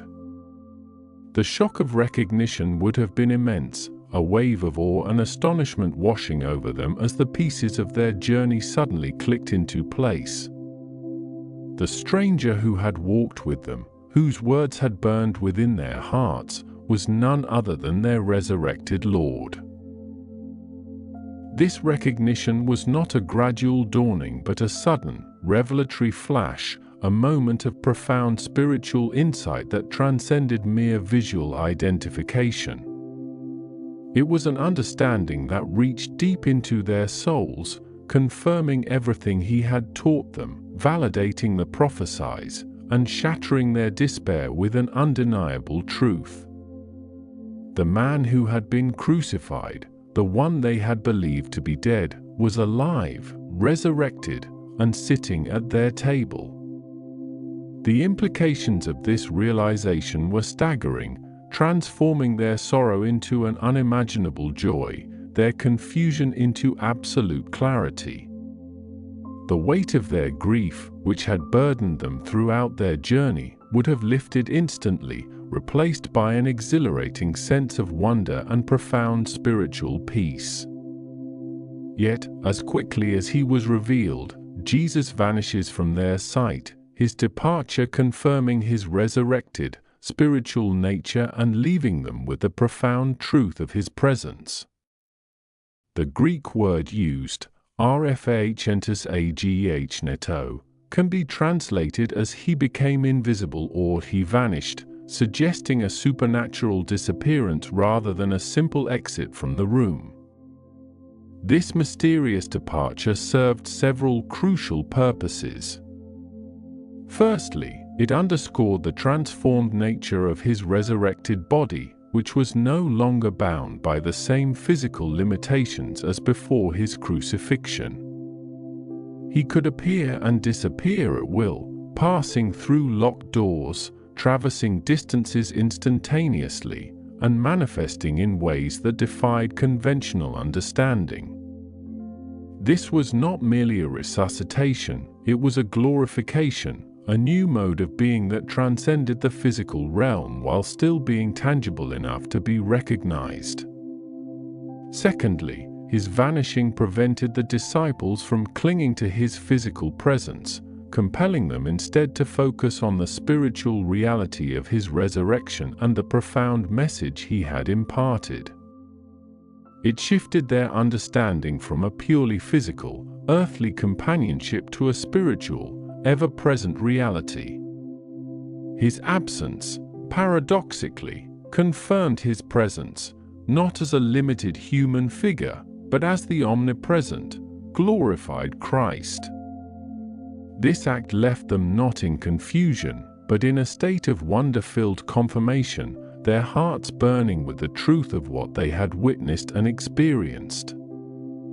The sudden disappearance left an indelible impression, a final, powerful confirmation of his divine power and the reality of his triumph over death, solidifying their faith and preparing them for their future mission. The theme of spiritual blindness and recognition is central to this entire narrative, illustrating the human tendency to miss profound truths even when they are directly before us, especially when our perceptions are clouded by grief, preconceived notions, or a lack of spiritual understanding. Cleopas and his companion, despite walking and conversing with Jesus for hours, despite hearing him expound the scriptures with unparalleled insight, remained spiritually blind to his identity. Their eyes were kept from recognizing him, a divine intervention perhaps, but also a reflection of their own emotional state. They saw a stranger, a fellow traveler, a learned teacher, but not the Lord they had followed. This blindness highlights the limitations of purely intellectual understanding or physical sight in grasping spiritual realities. Their recognition, however, was not merely visual, it was a profound spiritual awakening, triggered by a familiar, sacred act. It was only when Jesus performed the ritual of breaking bread, an act deeply symbolic and resonant with his ministry, that the veil was lifted. This moment underscores that true recognition of Christ often comes not through intellectual debate or logical deduction alone, but through an encounter with his presence, often in the context of sacred actions or spiritual communion. It signifies a shift from outward observation to inward revelation, where the heart and spirit perceive what the physical senses could not. Their journey from blindness to recognition serves as a powerful metaphor for the spiritual journey of faith, where understanding often unfolds in unexpected ways and at unexpected moments, revealing deeper truths than initially perceived. The theme of hospitality and revelation is beautifully interwoven throughout the Emmaus narrative, demonstrating how acts of simple human kindness can become conduits for divine encounter and profound spiritual insight. The disciples, despite their sorrow and confusion, extended an invitation to a stranger, urging him to stay with us, embodying the ancient Near Eastern tradition of welcoming travelers, offering them food, shelter, and companionship. This act of hospitality, born of genuine concern and a desire for continued conversation, created the very space and opportunity for the climactic revelation. Had they not invited him in, had they allowed him to continue on his way, the moment of recognition at the breaking of bread might never have occurred in that intimate setting. Their willingness to share their home and their meal with an unknown traveler transformed a mundane act into a sacred occasion. It was within the confines of this simple, hospitable environment, around a shared table, that the most profound truth of their lives was revealed. This theme suggests that opening our homes and our hearts to others, particularly those we might initially perceive as strangers, can create fertile ground for spiritual encounters and unexpected blessings. It teaches that God often reveals Himself not in grand, public spectacles, but in the quiet, intimate moments of shared humanity, in the simple acts of welcome and communion. The Emmaus story thus elevates hospitality from a mere social custom to a spiritual practice, demonstrating its power to facilitate divine revelation and transform ordinary interactions into extraordinary experiences. The theme of the nature of the risen Christ is profoundly explored through Jesus' interactions and ultimate disappearance in the Emmaus narrative, offering crucial insights into His post-resurrection existence. Firstly, His ability to walk and converse with the disciples for an extended period, engaging in deep scriptural exposition, demonstrates that His resurrected body was tangible and capable of normal human functions, yet it was also mysteriously different. He was recognizable, as evidenced by the eventual lifting of the veil, but also somehow veiled or transformed, not immediately identifiable even to those who knew Him intimately. This suggests a body that was both continuous with His earthly form and yet glorified, possessing new qualities.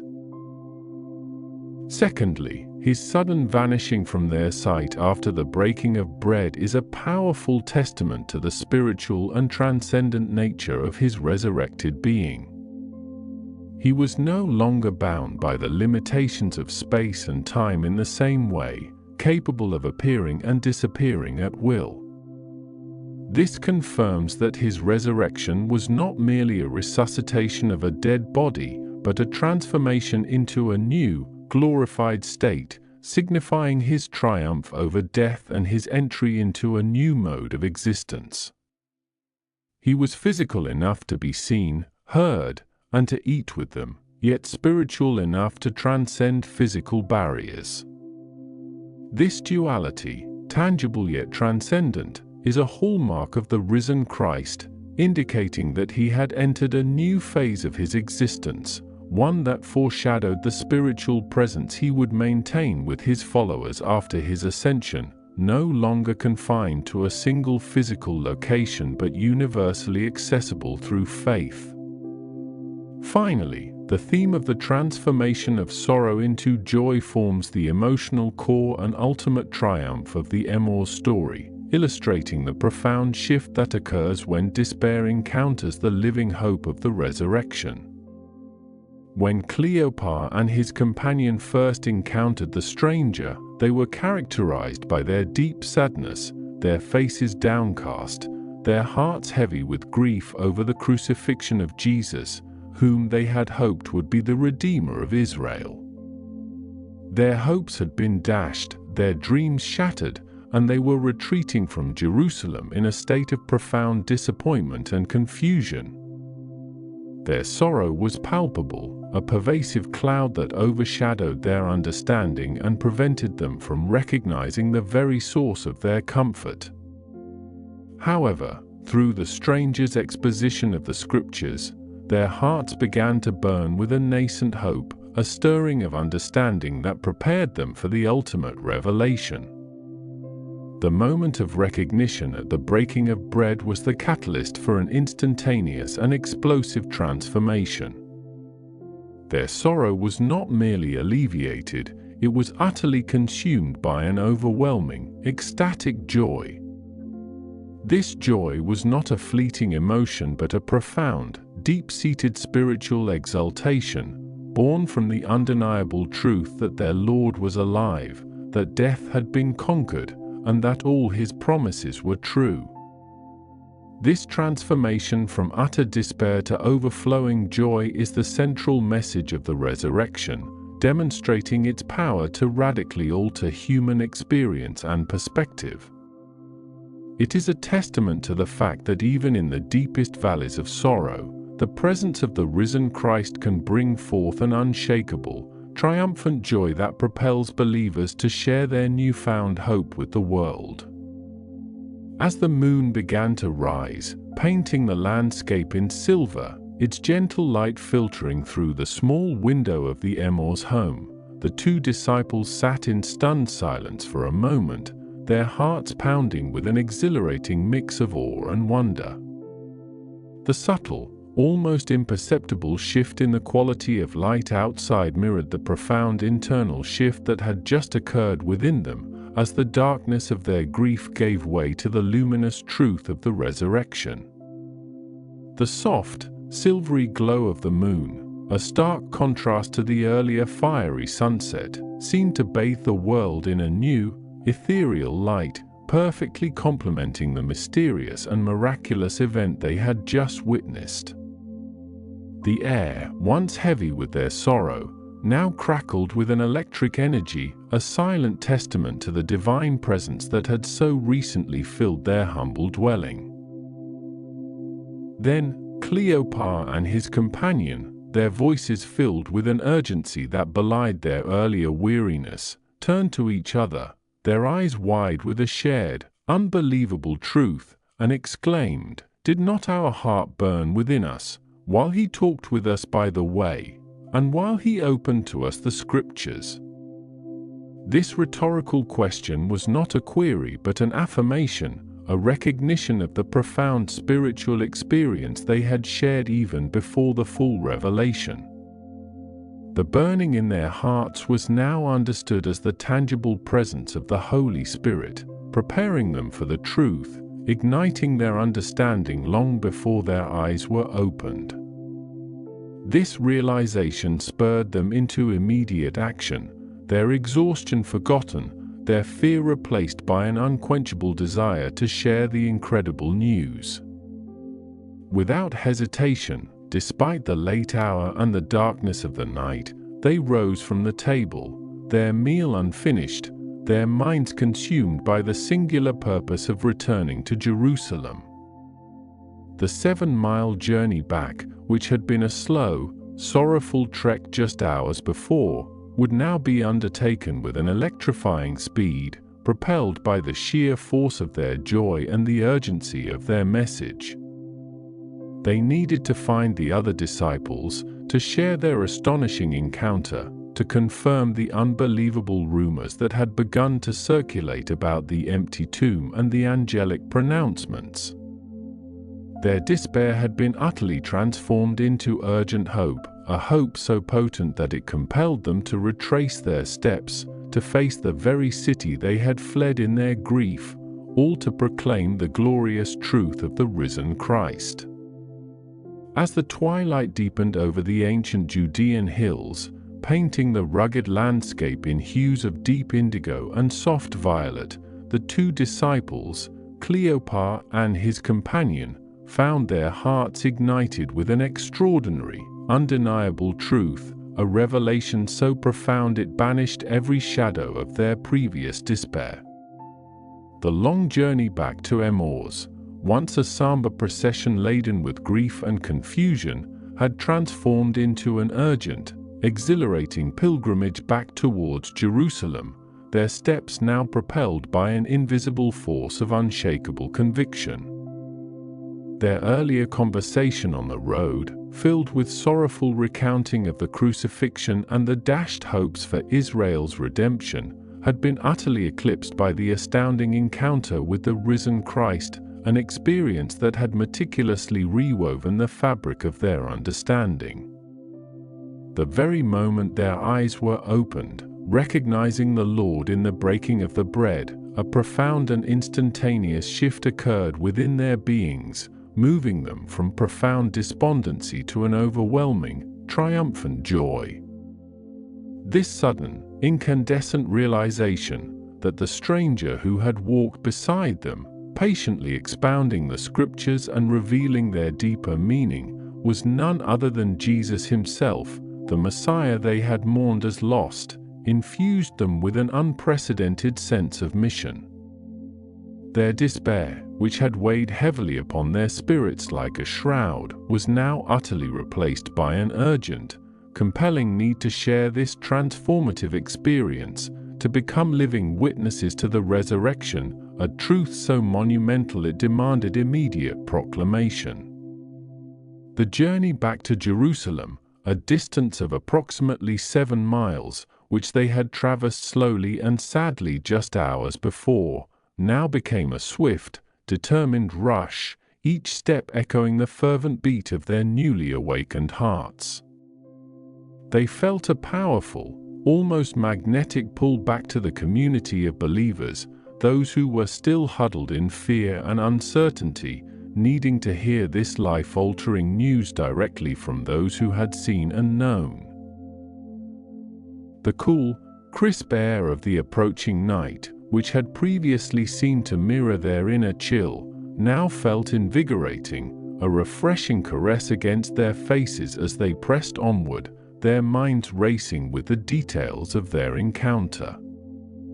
Every word Jesus had spoken, every gesture, particularly the familiar breaking of the bread, was seared into their memory, forming an irrefutable testament to his living presence.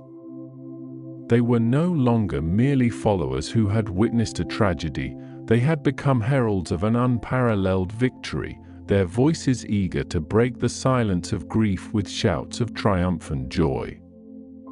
This immediate return, undertaken despite the lateness of the hour and the potential dangers of traveling at night, underscored the absolute urgency of their message, a message that could not wait until the dawn. Their personal encounter had not only restored their faith but had also endowed them with an unshakable certainty, transforming them from bewildered mourners into bold, unwavering evangelists.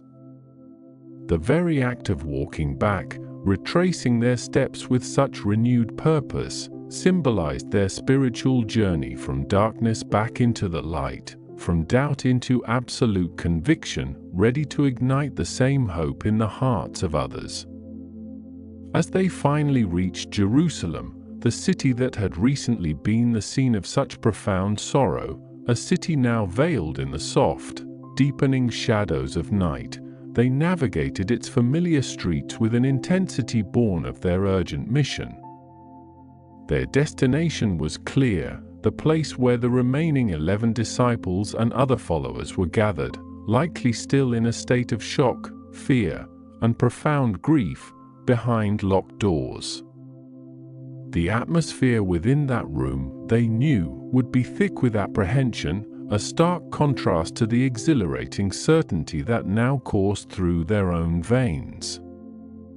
Bursting into the room, their faces alight with an almost supernatural glow, they found the 11 and those who were with them, a small, huddled group grappling with the devastating events of the past few days. Before Cleopas and his companion could even fully articulate their astonishing tale, the others, their voices filled with a mixture of awe and relief, preempted them with an equally incredible declaration: "The Lord has risen indeed, and has appeared to Simon." This immediate confirmation, this shared revelation, was a moment of profound communal joy and solidified truth, a powerful corroboration that instantly validated the Emmaus disciples' own experience. The news that Jesus had appeared to Peter, also known as Simon, provided an independent and equally compelling testimony to the resurrection, weaving together individual encounters into a stronger, more undeniable tapestry of evidence. This mutual affirmation served to dispel any lingering doubts, uniting the disciples in a renewed, unshakable faith that transcended their previous despair. The fact that Jesus had appeared first to Peter, the one who had so publicly denied him 3 times, carried immense theological significance, demonstrating Jesus' boundless grace, forgiveness, and his particular concern for restoring those who had faltered. It was a powerful message of reconciliation, indicating that even profound failure could not sever the bond between the Lord and his chosen followers. The Emmaus disciples then recounted their entire journey, detailing how Jesus had walked with them on the road, how he had patiently opened the Scriptures to them, explaining the prophecies concerning the Messiah's suffering and glory, and how their eyes were finally opened to his identity in the breaking of the bread. This comprehensive narrative, delivered with fervent conviction, intertwined with the news of Peter's encounter, created an overwhelming wave of belief within the room. The shared testimonies acted as powerful anchors, grounding the miraculous in the tangible experiences of multiple witnesses. This moment marked a pivotal turning point for the early Christian community, moving them collectively from a state of bewildered sorrow to one of vibrant, communal joy and resolute faith. The corroboration of these separate but consistent accounts solidified the truth of the resurrection, transforming it from a whispered hope into an undeniable reality, a foundational truth upon which their future mission would be built. The cool, crisp air of approaching night outside, which had accompanied the Emmaus disciples on their urgent return, now seemed to bring a sense of peace and quiet reflection to the room, even amidst the excited chatter. The initial shock and fear that had gripped the disciples began to dissipate, replaced by a growing sense of wonder and profound gratitude. The subtle, almost imperceptible shift in the quality of light as the moon began to rise, painting the landscape outside in silver, mirrored the internal transformation occurring within the hearts of those gathered. The darkness of their grief was giving way to the gentle, illuminating glow of renewed hope, a hope that promised to shine brighter than any earthly light. This incredible series of events ushered in a profound theme of renewed hope and faith, a transformation that permeated the very core of the disciples' existence. Before their encounter with the risen Christ, their hope had been utterly shattered, lying in fragments alongside their crucified Lord. They had believed Jesus was the one who would redeem Israel, a belief that had been violently extinguished on the cross, leaving them in a state of profound disillusionment and despair. The disciples on the road to Emmaus, for instance, articulated this shattered hope perfectly when they spoke of Jesus of Nazareth, who was a prophet powerful in word and deed before God and all the people, and how their chief priests and rulers handed him over to be sentenced to death, and they crucified him, concluding with the poignant lament, "But we had hoped that he was the one who was going to redeem Israel." This statement encapsulates the depth of their prior expectation and the crushing weight of its apparent failure. The resurrection, however, was not merely a restoration of their old hope, it was the birth of an entirely new, far grander hope, one that transcended earthly political redemption and pointed towards eternal life and spiritual transformation. This renewed hope was anchored not in a political liberator, but in a victorious Messiah who had conquered death itself, fulfilling ancient prophecies in a way they had not anticipated. Their faith, which had faltered and wavered under the immense pressure of Jesus' arrest and crucifixion, was now rekindled with an unshakable certainty, a certainty born of direct, personal encounter. The sight of the empty tomb, while perplexing, had not been enough to fully restore their faith.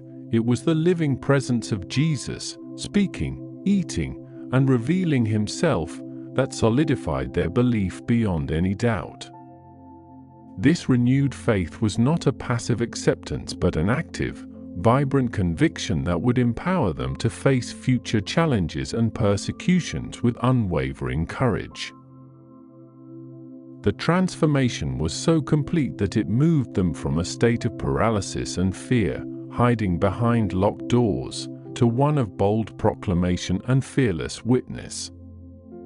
Their hope was no longer fragile or conditional. It was rooted in the ultimate victory of God over sin and death, a victory made manifest in the resurrection. This profound shift in their spiritual landscape meant that their understanding of God's plan, of the Messiah's role, and of their own purpose was entirely reconfigured. They now understood that the suffering and death of Christ were not a defeat but a necessary part of God's redemptive plan, leading to a glorious resurrection and the promise of new life for all who believe. This renewed hope and faith became the bedrock of the nascent Christian movement, empowering the disciples to embark on their global mission with an unyielding conviction that would reshape the course of human history. Hand in hand with this renewed hope came the profound theme of the transformation of sorrow into joy. The disciples had been plunged into the deepest abyss of sorrow, a grief so overwhelming that it had blinded them to the very presence of their Lord. The crucifixion had been a traumatic event, leaving them heartbroken, bewildered, and utterly devastated, convinced that all their hopes and dreams had been irrevocably crushed. Their journey to Emmaus was a physical manifestation of their internal state, slow, heavy, and filled with mournful conversation, reflecting the profound emptiness left by Jesus' death. The very atmosphere surrounding them was thick with lamentation, a collective mourning for a leader they believed to be lost forever. However, the encounter with the risen Christ dramatically, instantaneously, and irreversibly reversed this emotional trajectory. The moment of recognition, when their eyes were opened, was not just an intellectual realization but a profound emotional release, an explosion of joy that swept away all traces of their former sorrow. Cleopas and his companion described their hearts burning within them as Jesus expounded the Scriptures, a testament to the emotional and spiritual fervor his words ignited. This burning sensation was a precursor to the overwhelming joy that erupted when they recognized him, a joy so potent it compelled them to immediately return to Jerusalem and share the good news. This transformation from sorrow to joy was not merely a fleeting emotion, it was a deep, abiding shift in their spiritual and psychological state, a testament to the power of the resurrection. This joy was not a denial of their past suffering but a transcendence of it, an understanding that even the deepest sorrow could be redeemed and transformed by God's ultimate victory. The tears of grief were replaced by tears of wonder and gratitude, their lamentations by exultant praise. This joy became a defining characteristic of the early Christian community, a testament to the living presence of their resurrected Lord. It empowered them to face persecution and hardship with an inner peace and a conviction that their ultimate victory was assured. The transformation of sorrow into joy was a powerful demonstration of the resurrection's impact, proving that even in the face of death, life and hope could triumph, offering a profound message of comfort and assurance to all who would follow. It was a joy that radiated outwards, infectious and compelling, drawing others into the light of the resurrected Christ. Central to the entire narrative is the theme of witness and proclamation. The disciples, initially mere followers and observers, were fundamentally transformed into active, fervent witnesses of the resurrection, compelled to proclaim this extraordinary truth to the world. Their personal encounters with the risen Christ were not meant to be private, isolated experiences. Rather, they were divine appointments designed to equip them for a universal mission. The urgency with which Cleopas and his companion returned to Jerusalem, despite the late hour, vividly illustrates this compelling need to bear witness. They could not keep such a monumental truth to themselves. It demanded to be shared, to be shouted from the rooftops. The act of witnessing involved not only seeing the risen Christ but also understanding the profound theological implications of his resurrection. Jesus' appearance to them, his breaking of the bread, and his exposition of the Scriptures were all integral parts of preparing them to be effective witnesses. He provided them with both the personal experience and the intellectual framework necessary to articulate the meaning of his triumph over death. Their proclamation was not based on hearsay or speculation but on direct, undeniable experience, giving their message an authority and power that resonated deeply with those who heard it. The disciples were to become the living proof of the resurrection, their transformed lives serving as a testament to the power of Christ. This theme of witness and proclamation extended beyond the initial encounters to define the entire mission of the early church. The apostles, particularly Peter, would later stand before crowds, even those hostile to their message, and boldly declare that God had raised Jesus from the dead, and we are witnesses of these things. This public proclamation, often at great personal risk, was the engine that drove the spread of Christianity throughout the ancient world. They were tasked with sharing the good news, the gospel, which centered on the death, resurrection, and ascension of Jesus Christ.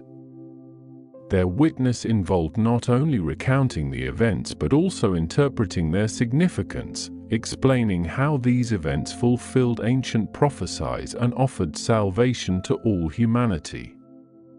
The disciples became the living voice of the resurrection, ensuring that this transformative truth would echo through generations, inviting all to believe and experience the renewed hope and joy they had found. Finally, the narrative offers profound insights into the nature of the risen Christ. The appearances of Jesus after his resurrection were not mere resuscitations of a corpse. They revealed a new, transformed, yet undeniably recognizable form of existence. The Emmaus encounter provides crucial details about this mysterious nature. Initially, Jesus appeared to Cleopas and his companion in a form that prevented them from recognizing him. Their eyes were kept from recognizing him. This suggests a deliberate veiling or a different mode of perception, indicating that his risen body was not entirely bound by the same physical limitations as before. He could appear and disappear, suggesting a transcendence of ordinary space and time. Yet, he was also undeniably physical and recognizable. He walked, conversed, talked, expounded scriptures, and most significantly, ate with them and broke bread. The act of breaking bread was a familiar gesture, one that immediately triggered their recognition, suggesting that while his appearance might have been altered, his essence, his mannerisms, and his identity remained intact. This duality, both transcendent and tangible, is a key aspect of the risen Christ.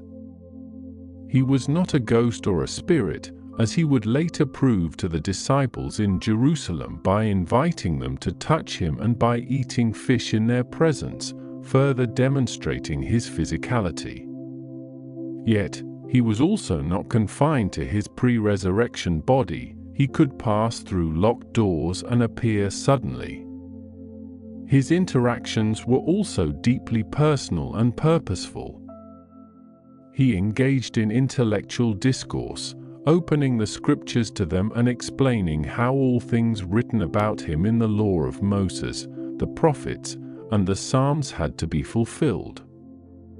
This demonstrates his continued role as a teacher and interpreter of divine truth, providing clarity and understanding to his bewildered followers. His mission was not yet complete. He was preparing his disciples for their future role, equipping them with the knowledge and conviction necessary to spread his message.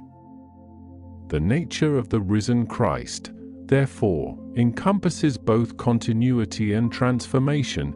He was the same Jesus they had known, yet now glorified, possessing a body that transcended earthly limitations while remaining fully human and fully divine. This mysterious and glorious nature of the risen Christ became a cornerstone of Christian theology, affirming his victory over death and his unique position as Lord and Savior. As the moon continued its silent ascent, casting a gentle, ethereal glow over the ancient city of Jerusalem, the air grew cooler, carrying with it the subtle scent of night-blooming jasmine and the distant murmur of the sleeping city.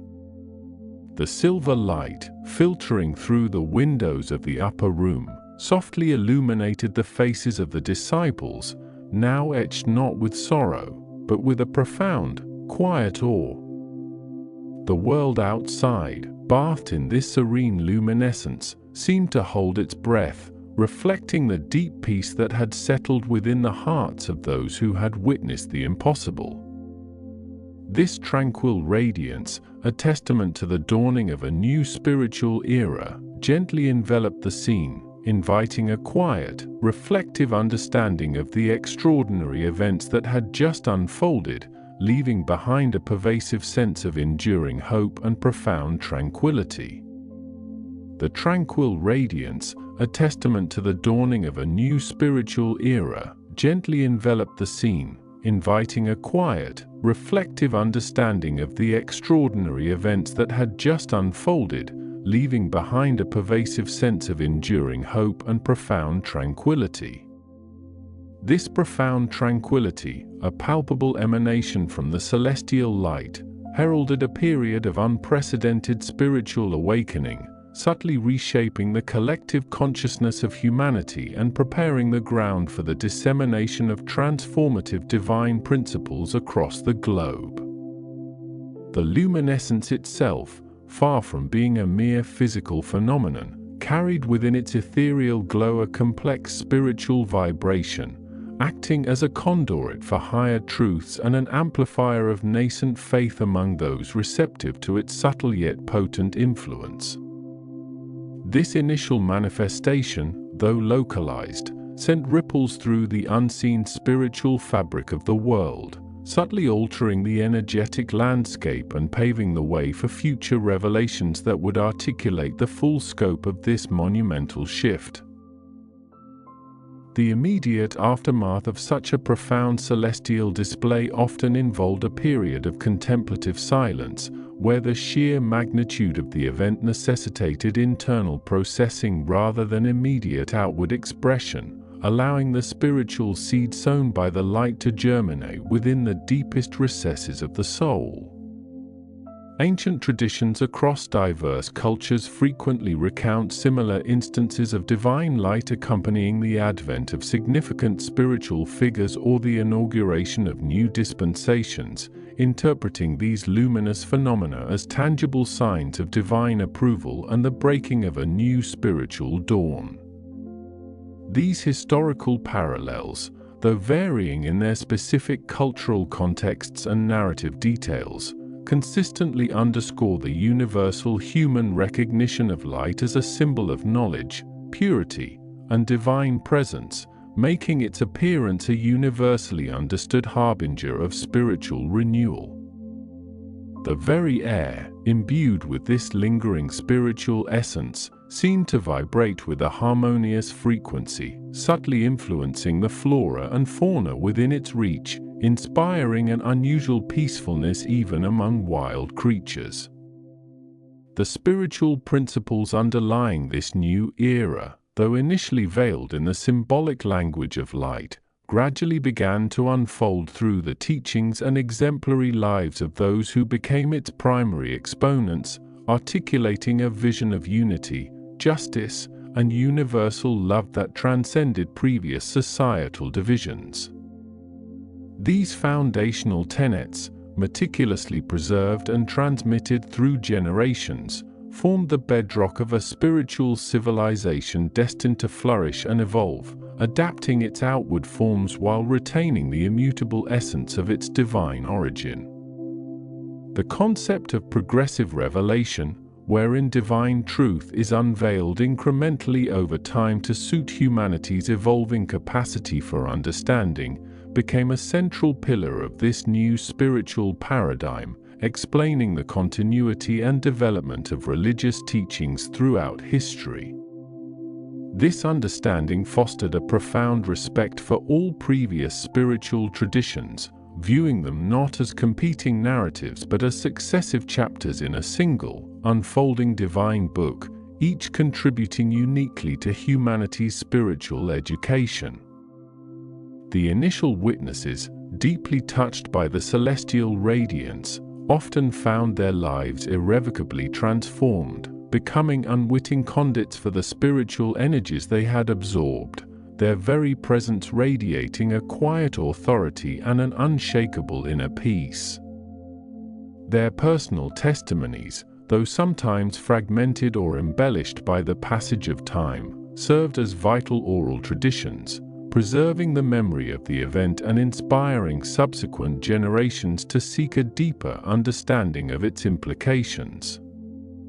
These early narratives, passed down through families and communities, frequently emphasized themes of inner transformation, the awakening of dormant spiritual capacities, and a renewed sense of purpose, reflecting the profound personal impact of the divine manifestation. The subtle shifts in their perception of reality, their heightened empathy, and their newfound courage in the face of adversity were often the most compelling evidence of the enduring power of the initial spiritual encounter. Over time, as the immediate awe subsided, the practical implications of this spiritual awakening began to manifest in societal structures, inspiring movements for social reform, advocating for equality, and challenging entrenched injustices that had long been accepted as immutable. The spiritual impulse, inherently transformative, spurred individuals and communities to re-evaluate their relationships with each other and with the natural world, fostering a greater sense of interconnectedness and shared responsibility. This societal transformation was not instantaneous but rather a gradual process, often meeting resistance from established powers and traditional ways of thinking, yet the underlying spiritual current proved inexorable, slowly but surely reshaping the moral landscape. The establishment of new institutions dedicated to education, healthcare, and humanitarian service often emerged from this spiritual impetus, reflecting a practical application of the principles of love and service to humanity. The sacred texts that eventually codified the teachings of this new spiritual era often employed rich metaphorical language, drawing upon natural imagery and universal human experiences to convey profound spiritual truths in an accessible yet deeply resonant manner. These scriptures, revered for their divine origin and transformative power, became central to the spiritual lives of millions, providing guidance, solace, and inspiration across diverse cultures and historical periods. The process of their compilation and canonization was itself a significant undertaking, involving dedicated scholars and spiritual leaders who meticulously preserved and interpreted the original revelations, ensuring their accuracy and integrity for future generations. The rhythmic cadence and poetic beauty of these sacred writings often possessed an inherent soothing quality, their words resonating not only with the intellect but also with the deeper spiritual consciousness of the reader or listener. The concept of the soul, its inherent nobility, and its journey towards spiritual perfection became a pivotal theme within these teachings, offering a profound understanding of human existence and the ultimate purpose of life beyond mere material pursuits. This emphasis on the spiritual dimension of humanity provided a powerful antidote to cynicism and despair, instilling a sense of inherent worth and potential in every individual, regardless of their earthly circumstances. The teachings often described the soul as an eternal, rational entity, a reflection of the divine, capable of knowing God and manifesting divine attributes, thereby elevating the human condition to a sacred status. This understanding encouraged a life of virtue, service, and continuous self-improvement, recognizing that the development of spiritual qualities was the true measure of human progress. The role of prayer and meditation as essential practices for spiritual growth was consistently emphasized, providing individuals with direct means of communion with the divine and fostering an inner sanctuary of peace and reflection amidst the complexities of daily life. These spiritual disciplines, though varying in their specific forms and rituals, shared the common goal of cultivating spiritual awareness, purifying the heart, and strengthening the bond between the individual and their Creator. The efficacy of prayer was often described not as a means to alter the divine will, but rather to align the human will with the divine, thereby facilitating personal transformation and attracting divine confirmations. The practice of meditation, often involving focused contemplation on divine attributes or sacred texts, was presented as a pathway to deeper insight and a profound sense of inner calm, transcending the clamor of the external world. The establishment of a global spiritual community, transcending national, racial, and cultural boundaries, became an overarching goal of this new dispensation, envisioning a unified humanity working together for the betterment of the world. This vision of global unity, though ambitious, was rooted in the fundamental spiritual principle of the oneness of humanity, asserting that all people are created by one God and are members of one human family. The gradual formation of this community involved countless acts of courage, sacrifice, and unwavering commitment from individuals who dedicated their lives to promoting these ideals, often in the face of significant opposition and misunderstanding. The very structure of this nascent global community was designed to be inclusive and consultative, valuing diverse perspectives and fostering a spirit of mutual respect and collective decision-making, laying the groundwork for a truly harmonious global society.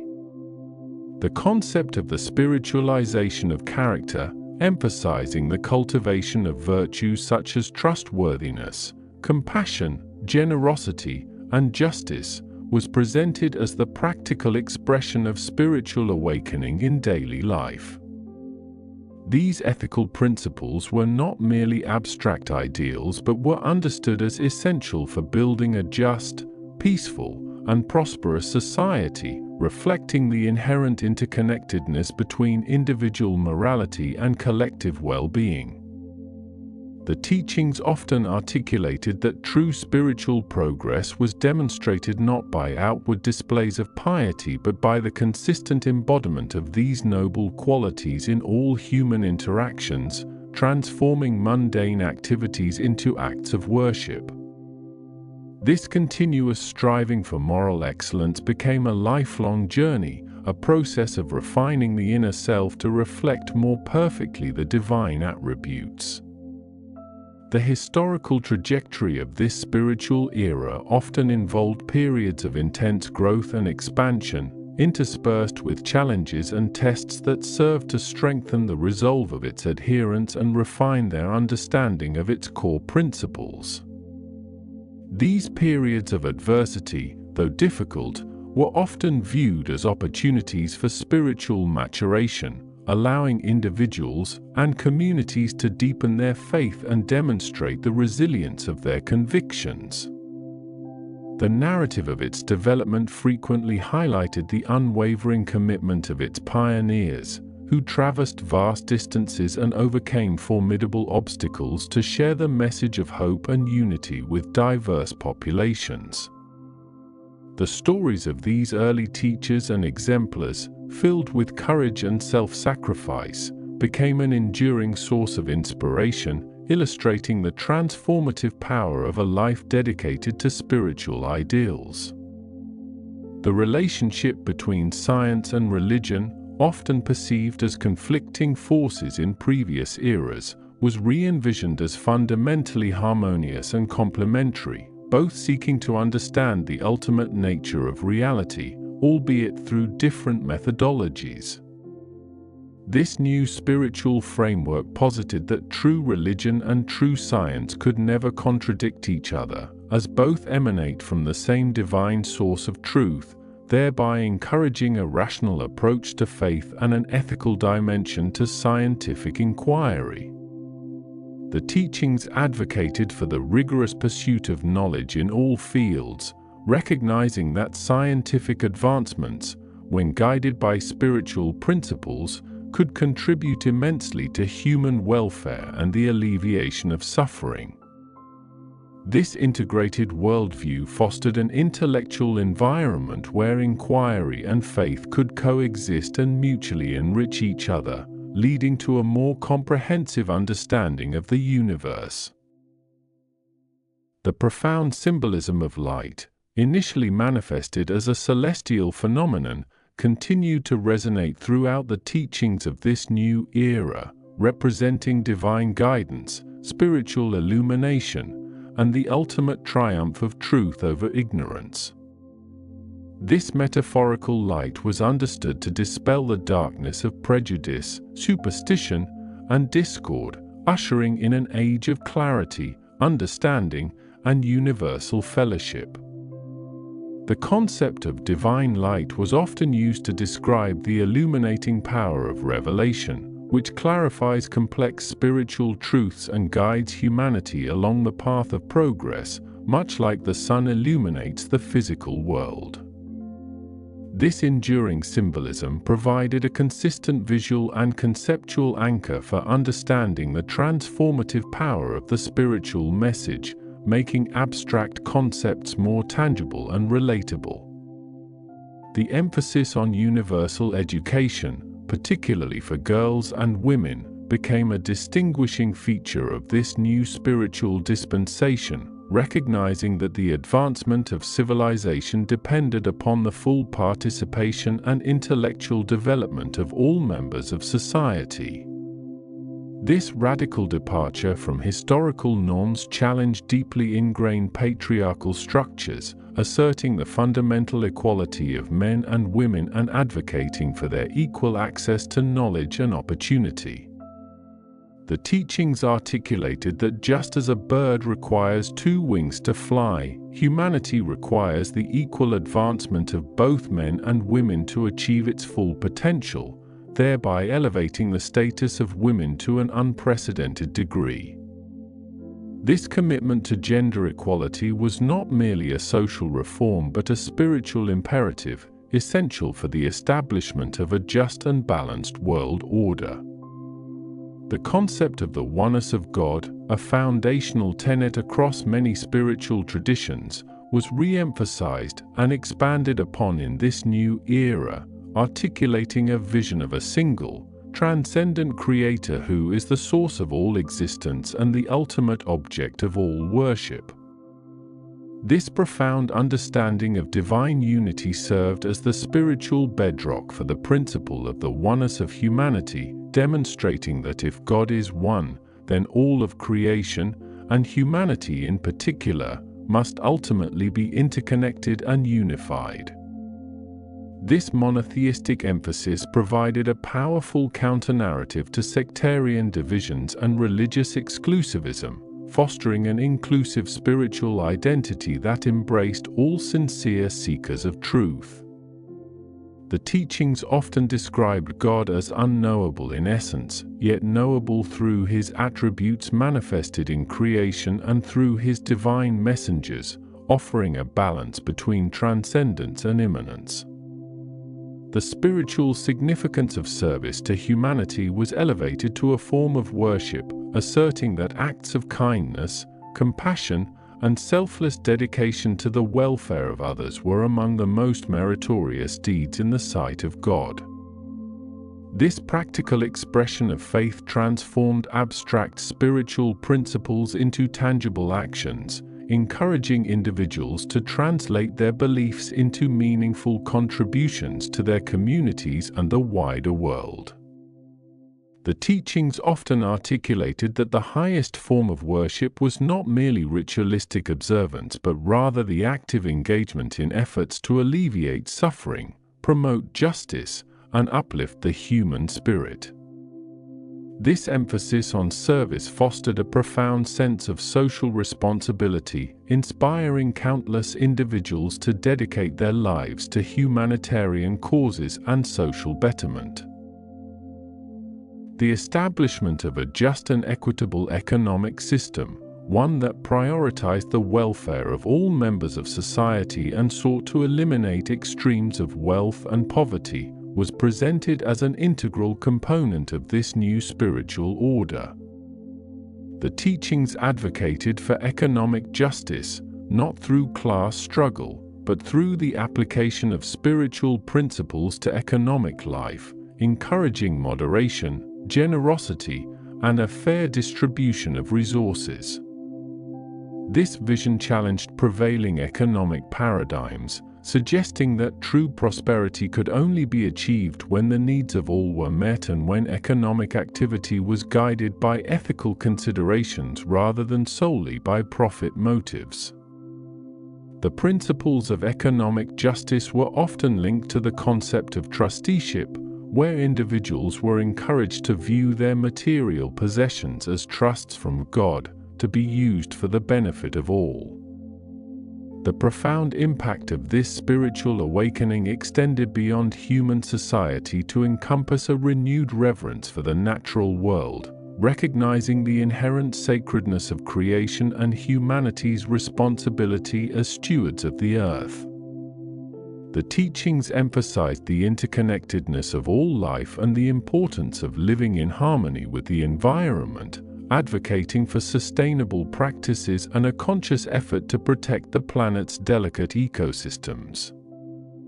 This ecological consciousness, rooted in spiritual principles, provided a powerful motivation for environmental preservation, viewing the degradation of nature as a spiritual offense and a threat to future generations. The beauty and order of the natural world were often presented as reflections of divine attributes, inspiring awe and a deep sense of gratitude for the gift of creation. The concept of a progressive spiritual civilization, one that continuously evolves and refines its understanding of divine truth while retaining its core principles, became a guiding vision for the future of humanity.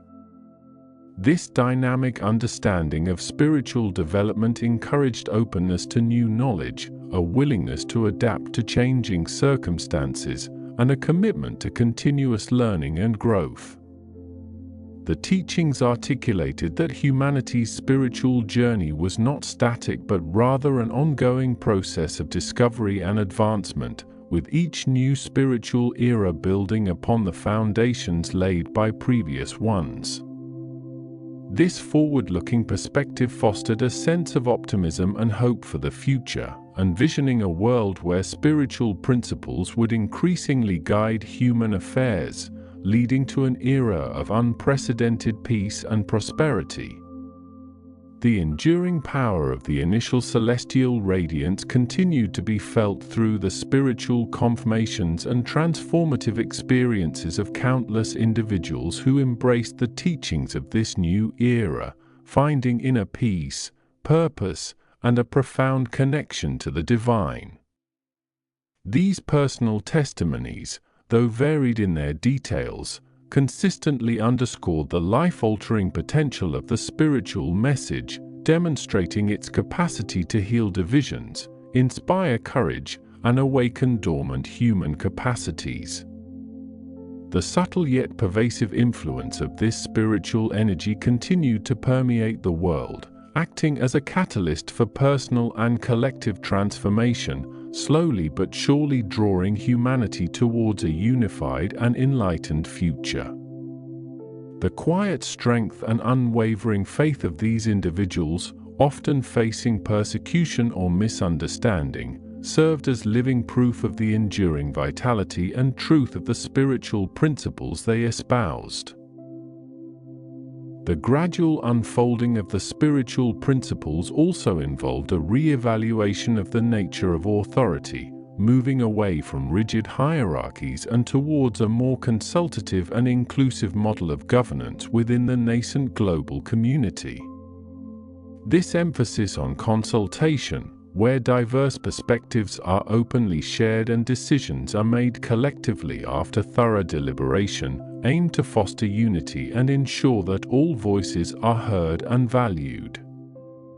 The administrative structures that emerged were designed to be both efficient and spiritually grounded, prioritizing justice, fairness, and the well-being of the entire community over individual power or ambition. This consultative approach, applied at all levels of organization, became a hallmark of the new spiritual order, promoting harmony and mutual understanding in decision-making processes. The teachings also addressed the profound spiritual significance of suffering and adversity, viewing challenges not as arbitrary punishments but as opportunities for growth, purification, and the development of resilience and deeper faith. This perspective offered solace and meaning in times of difficulty, transforming experiences of hardship into catalysts for spiritual maturation and a greater appreciation for the transient nature of earthly existence. The understanding that trials could refine the soul, much like fire refines gold, provided a framework for enduring hardship with patience and an unwavering trust in divine wisdom. This spiritual interpretation of suffering fostered a profound sense of inner peace even amidst external turmoil, recognizing that all experiences, both joyful and challenging, contribute to the soul's eternal journey. The concept of spiritual education for children, instilling virtues, moral principles, and a love for humanity from an early age, was deemed paramount for the cultivation of a peaceful and just future society. This holistic approach to education aimed to develop not only intellectual capacities but also the spiritual and moral dimensions of each child, nurturing their innate nobility and preparing them to become responsible global citizens. The creation of specialized educational programs and materials, designed to convey profound spiritual truths in age-appropriate ways, became a significant endeavor, recognizing that the spiritual development of the young was foundational to the transformation of the world. These educational efforts sought to awaken in children a sense of wonder, a spirit of inquiry, and a deep appreciation for the diversity and unity of the human family. The spiritual principles of this new era also provided a coherent framework for understanding the purpose of life, articulating that human existence is a journey of spiritual development aimed at knowing and loving God and contributing to the advancement of civilization. This profound sense of purpose offered meaning and direction, transcending the often superficial pursuits of material existence and guiding individuals towards a life of profound significance and lasting fulfillment. The understanding that every human being possesses an inherent spiritual potential, a divine spark, inspired a lifelong quest for self-improvement and the manifestation of noble qualities. This overarching purpose provided a powerful motivation for individuals to strive for excellence in all aspects of their lives, recognizing their unique role in the unfolding divine plan.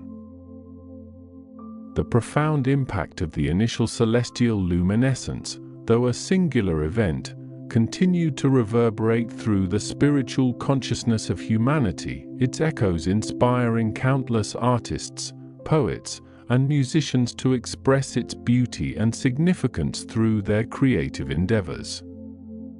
These artistic expressions, imbued with the spiritual essence of the new era, served as powerful cultural conduits, communicating profound truths and fostering a deeper appreciation for the transcendent dimensions of existence. The creation of new forms of sacred art, music, and literature became a testament to the transformative power of the spiritual message, enriching human culture and providing new avenues for spiritual contemplation and expression. The very act of creation, when inspired by divine principles, was often viewed as an act of worship, elevating artistic endeavors to a sacred plane. The teachings also emphasized the importance of fostering unity among religions, recognizing the common spiritual heritage shared by all great faiths and advocating for a spirit of mutual respect, understanding, and cooperation among their adherents. This vision of religious unity challenged historical patterns of sectarian conflict and division, asserting that all divine religions originate from the same God and are expressions of a single, unfolding divine plan. The promotion of interfaith dialogue and collaboration became a crucial aspect of this new spiritual era, working to dismantle barriers of prejudice and build bridges of understanding between diverse faith communities. This inclusive approach to religion sought to unite humanity around shared spiritual principles, recognizing the essential oneness of truth despite the diversity of its outward manifestations. The concept of a divine covenant, a sacred agreement between God and humanity, was often invoked to explain the continuity of divine guidance throughout history and to underscore the responsibility of individuals to respond to God's call in each successive era. This understanding of a perpetual covenant provided a framework for interpreting the progressive nature of revelation, where each divine messenger renews and expands upon the teachings of those who came before. The teachings articulated that humanity's spiritual progress depended upon its faithfulness to this covenant, embracing the divine guidance revealed in each age and striving to live in accordance with its principles. This concept instilled a profound sense of accountability and purpose, recognizing that humanity plays an active role in its own spiritual evolution. The spiritual principles of this new era also offered profound insights into the nature of peace, articulating that true and lasting peace could only be achieved through the establishment of justice, the elimination of prejudice, and the cultivation of spiritual virtues within individuals and nations. This comprehensive understanding of peace went beyond the mere absence of war, envisioning a positive state of global harmony built upon mutual respect, equity, and a shared commitment to the well-being of all humanity. The teachings advocated for the establishment of a world federal system, a global commonwealth of nations, as the political framework necessary to secure universal peace and prevent future conflicts. This vision of a just and peaceful world order, rooted in spiritual principles, provided a compelling blueprint for humanity's collective future, inspiring generations to work towards its realization. The profound, quiet awe that had settled upon the initial witnesses continued to resonate through the hearts of those who embraced the teachings, transforming their understanding of life's purpose and their place in the grand tapestry of existence. This enduring sense of awe, far from diminishing with time, deepened into a profound reverence for the divine, inspiring a life of devotion, service, and continuous spiritual striving. The tranquil radiance, though no longer physically visible, became an inner light, illuminating the path of spiritual progress and guiding humanity towards an ever-increasing understanding of its divine potential. This pervasive sense of enduring hope and profound tranquility, birthed from that initial celestial event, continued to permeate the collective consciousness, a silent promise of a glorious future for all of humanity. This pervasive sense of enduring hope and profound tranquility, birthed from that initial celestial event, continued to permeate the collective consciousness, a silent promise of a glorious future for all of humanity. The initial celestial radiance, having imprinted itself upon the very fabric of existence, began to manifest in myriad subtle ways across the globe, influencing not only the spiritual aspirations of individuals but also the collective trajectory of civilizations, subtly redirecting their focus towards principles of unity, justice, and universal brotherhood. Ancient prophecies, once shrouded in esoteric symbolism and accessible only to a select few initiates, suddenly gained a startling clarity, their intricate patterns revealing a grand design that encompassed the celestial event as a pivotal moment in the unfolding spiritual evolution of humankind. Scholars and mystics from diverse traditions, previously isolated by geographical and doctrinal divides, found an unprecedented resonance in their interpretations of the event, discovering common threads of divine wisdom woven through their respective sacred texts, all pointing towards a singular, unifying truth. This convergence of understanding fostered an era of profound intellectual and spiritual collaboration, where the pursuit of knowledge was inextricably linked with the cultivation of inner virtues, transforming academic institutions into centers of both scholarly inquiry and spiritual development. The celestial light, though no longer a physical spectacle, left an indelible energetic signature upon the Earth's atmosphere, subtly altering the energetic fields that govern weather patterns and geological processes, leading to an era of remarkable climatic stability and a notable decrease in catastrophic natural disasters, which further reinforced the widespread belief in a benevolent divine intervention.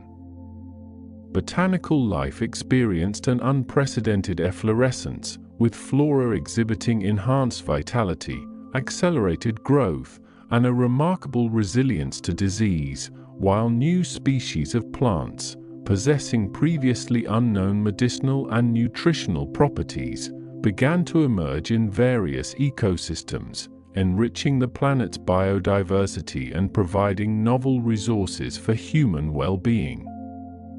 Animal populations, too, displayed a noticeable shift in behavior, with instances of interspecies cooperation becoming more frequent and aggressive tendencies diminishing significantly, creating a more harmonious natural world that mirrored the burgeoning peace within human societies.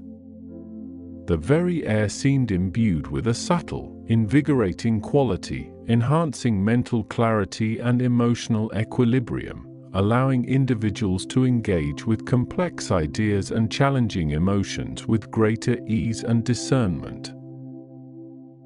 Architectural endeavors of this era began to reflect the newly awakened spiritual consciousness, moving beyond mere functionalism to incorporate intricate geometric patterns and sacred proportions that were believed to harmonize with the celestial energies, creating structures that were not only aesthetically sublime but also conducive to meditation and spiritual contemplation. These new temples and public spaces, often constructed from luminous, self-purifying materials, served as focal points for communal gatherings, where people engaged in collective prayer, shared wisdom, and participated in acts of selfless service, reinforcing the bonds of community and fostering a sense of shared purpose. The arts flourished with an unparalleled vibrancy, as painters, sculptors, musicians, and poets sought to capture the essence of the celestial radiance and its profound impact on the human spirit, producing masterpieces that transcended conventional beauty to evoke a deep sense of awe, reverence, and spiritual upliftment. Music, in particular, evolved into complex symphonies of sound and silence, designed to resonate with the subtle energy centers of the human body, facilitating states of profound inner peace and expanded consciousness, often used in healing rituals and spiritual ceremonies. Educational systems underwent a radical transformation, shifting their emphasis from rote memorization and competitive individualism to holistic development, fostering critical thinking, ethical reasoning, and emotional intelligence, alongside a deep understanding of universal spiritual principles and the interconnectedness of all life. Children were taught from a young age about the inherent divinity within themselves and others, encouraged to cultivate empathy, compassion, and a global perspective, preparing them to become responsible stewards of the planet and active participants in the ongoing spiritual evolution of humanity.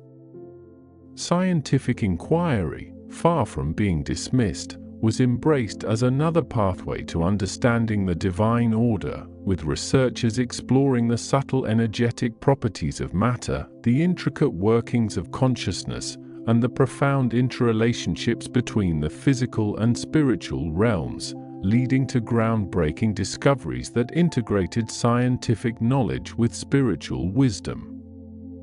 New technologies emerged that were specifically designed to enhance human flourishing and ecological sustainability, utilizing renewable energy sources and biomimicry principles, reflecting a profound respect for the natural world and a commitment to living in harmony with it.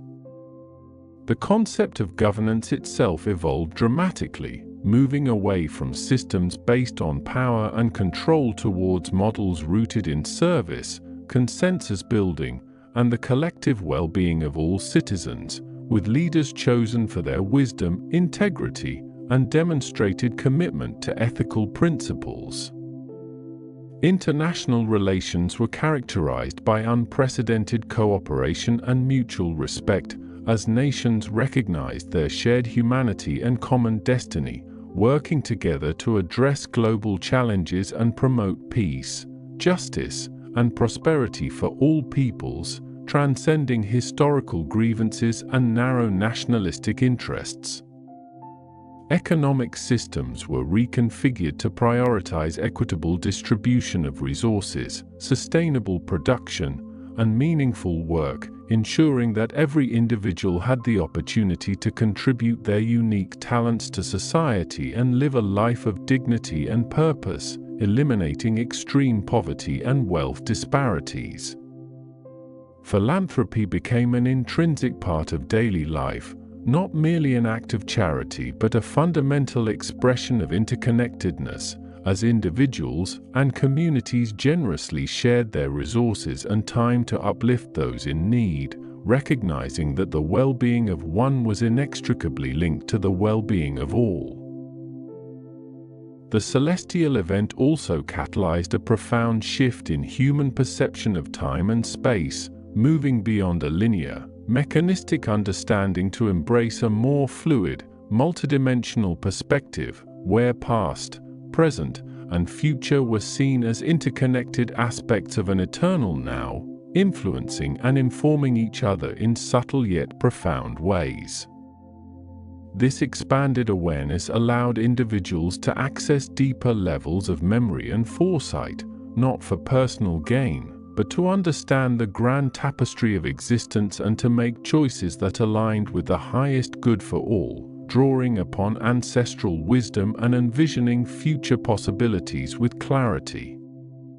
The practice of meditation and contemplative prayer became ubiquitous, integrated into daily routines across all cultures and professions, serving as a vital means for individuals to connect with their inner spiritual essence, to receive guidance, and to contribute to the collective field of positive consciousness that now enveloped the planet.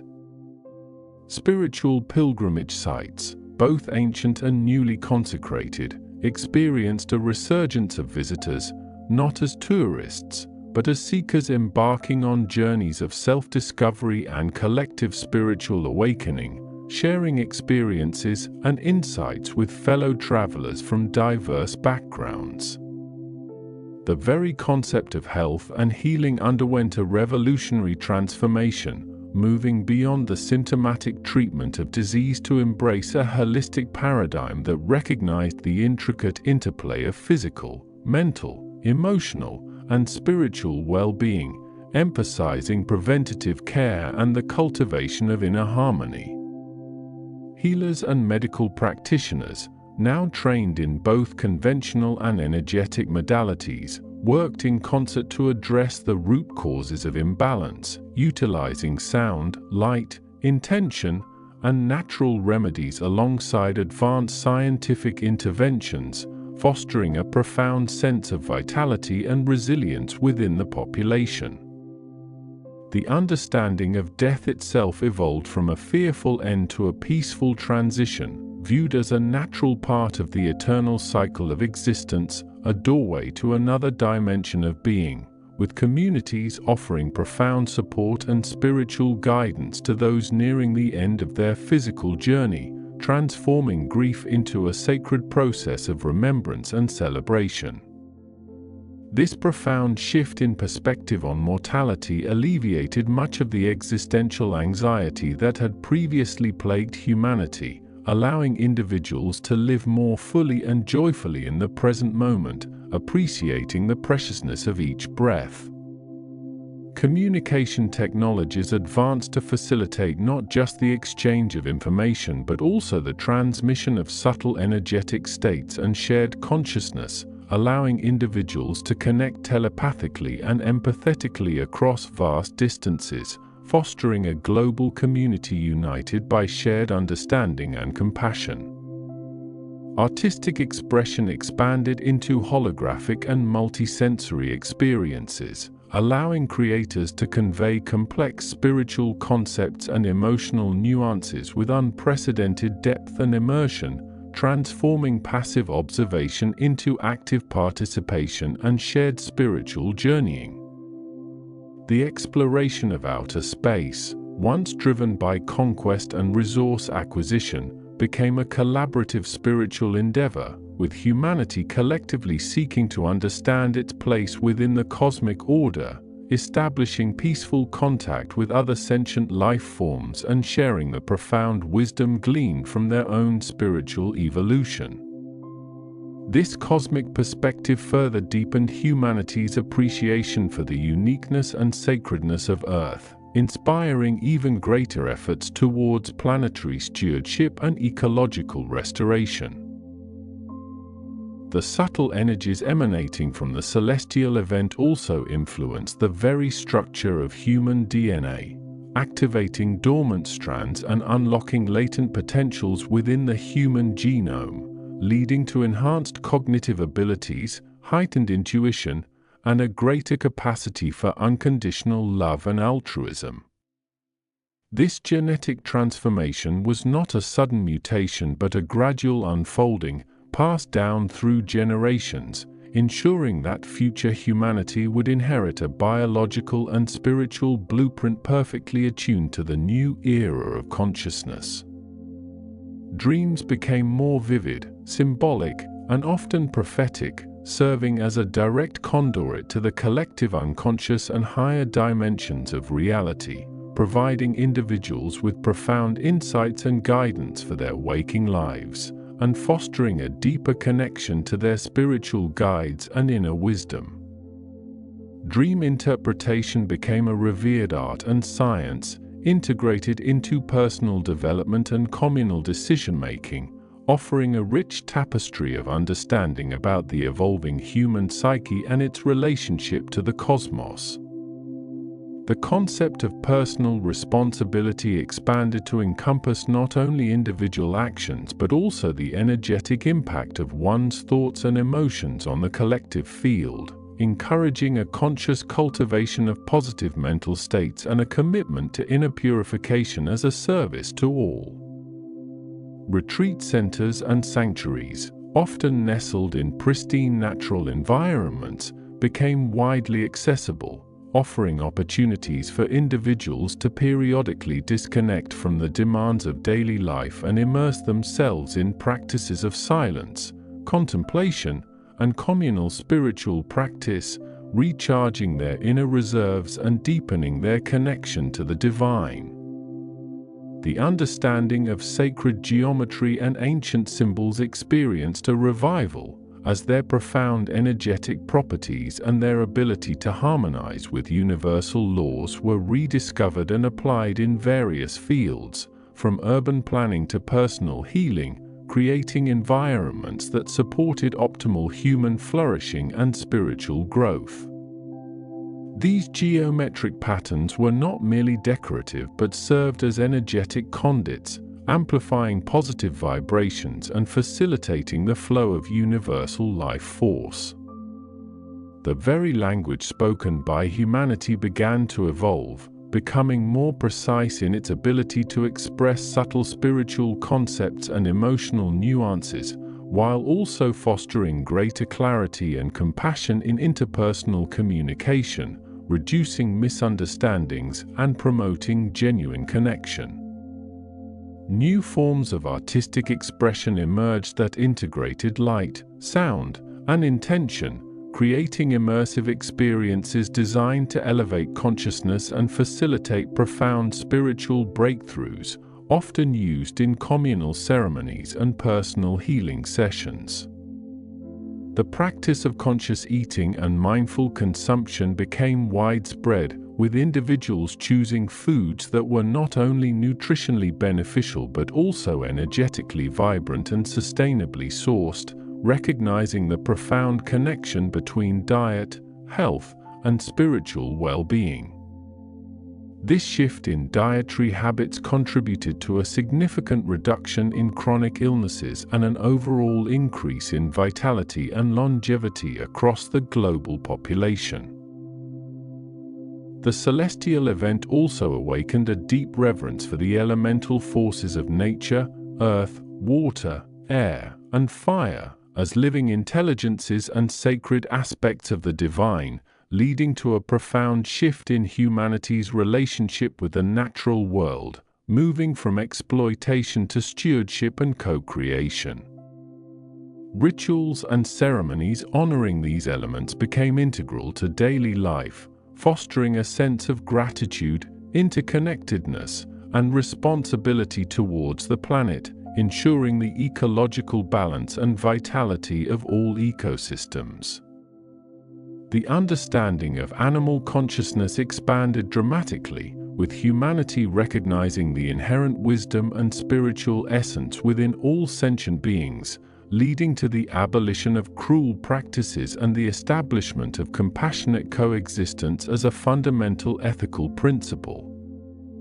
This profound respect for all life forms extended to the plant kingdom, with gardening and agriculture evolving into sacred practices of nurturing and co-creating with nature, yielding abundant harvests and fostering a deep sense of connection to the earth. The concept of personal identity broadened beyond individual ego to encompass a profound awareness of one's interconnectedness with all beings and with the universal consciousness, fostering a deep sense of belonging and purpose that transcended superficial differences. This expanded sense of self led to a significant reduction in feelings of isolation, loneliness, and existential angst, as individuals recognized their integral role within the grand cosmic tapestry. The pursuit of material wealth and external validation diminished in importance, replaced by a collective yearning for inner richness, spiritual growth, and meaningful contribution to the well-being of the whole, redefining success in terms of wisdom, compassion, and service. This reorientation of values led to a more balanced and fulfilling way of life, where personal aspirations were harmonized with the collective good, creating a society characterized by genuine contentment and shared prosperity. The celestial radiance, having permeated the very core of Earth, also activated dormant crystalline structures deep within the planet's mantle, creating a subtle energetic grid that amplified positive intentions and facilitated the global transmission of healing frequencies, further stabilizing the planet's energetic field. This planetary grid served as a vast energetic reservoir, drawing upon the celestial light and distributing its benevolent influence across all continents and oceans, supporting the spiritual evolution of all life forms. The oceans, once threatened by pollution, began a remarkable process of self-purification, their waters becoming pristine and teeming with vibrant life, reflecting the renewed health and vitality of the entire planet, a testament to humanity's collective commitment to ecological restoration. Marine ecosystems flourished with unprecedented diversity and abundance, serving as powerful symbols of regeneration and the interconnectedness of all life on Earth. The understanding of karmic principles deepened significantly, moving beyond simplistic notions of reward and punishment to embrace a nuanced understanding of cause and effect within the energetic fabric of existence, encouraging individuals to consciously cultivate positive actions, thoughts, and intentions as a means of shaping their destiny and contributing to the collective good. This profound insight into the mechanics of karma empowered individuals to take full responsibility for their lives and to actively participate in their spiritual growth, recognizing that every choice had far-reaching implications for themselves and for the entire planetary consciousness. Spiritual teachers and guides, now universally revered for their wisdom and integrity, emerged from all walks of life, offering profound insights and practical guidance on navigating the complexities of spiritual awakening, helping individuals to integrate their expanded consciousness into their daily lives with grace and wisdom. These enlightened beings served as living examples of the transformative power of the celestial light, embodying the highest ideals of humanity. The very concept of the work evolved from a necessity for survival into a joyous expression of creative potential and selfless service, with individuals pursuing vocations that aligned with their deepest passions and contributed meaningfully to the collective well-being, blurring the lines between labor and leisure. This transformation of work fostered a profound sense of fulfillment and purpose, as every activity, no matter how mundane, was imbued with spiritual significance and recognized as an opportunity for growth and contribution. The celebration of diversity, both cultural and spiritual, became a cornerstone of global society, with each unique tradition recognized as a precious facet of the multifaceted divine truth, fostering an atmosphere of mutual respect, learning, and cross-cultural enrichment. Festivals and ceremonies from various traditions were shared and celebrated globally, creating a vibrant tapestry of human expression and reinforcing the underlying unity of all peoples. The celestial event also initiated a subtle recalibration of the human sensory system, allowing individuals to perceive a broader spectrum of light, sound, and energetic frequencies, opening up new dimensions of experience and understanding that were previously inaccessible to ordinary perception. This enhanced sensory awareness allowed for a deeper appreciation of the beauty and complexity of the natural world, as well as a greater sensitivity to the subtle energetic fields that permeate all living things, facilitating intuitive insights and empathetic connections.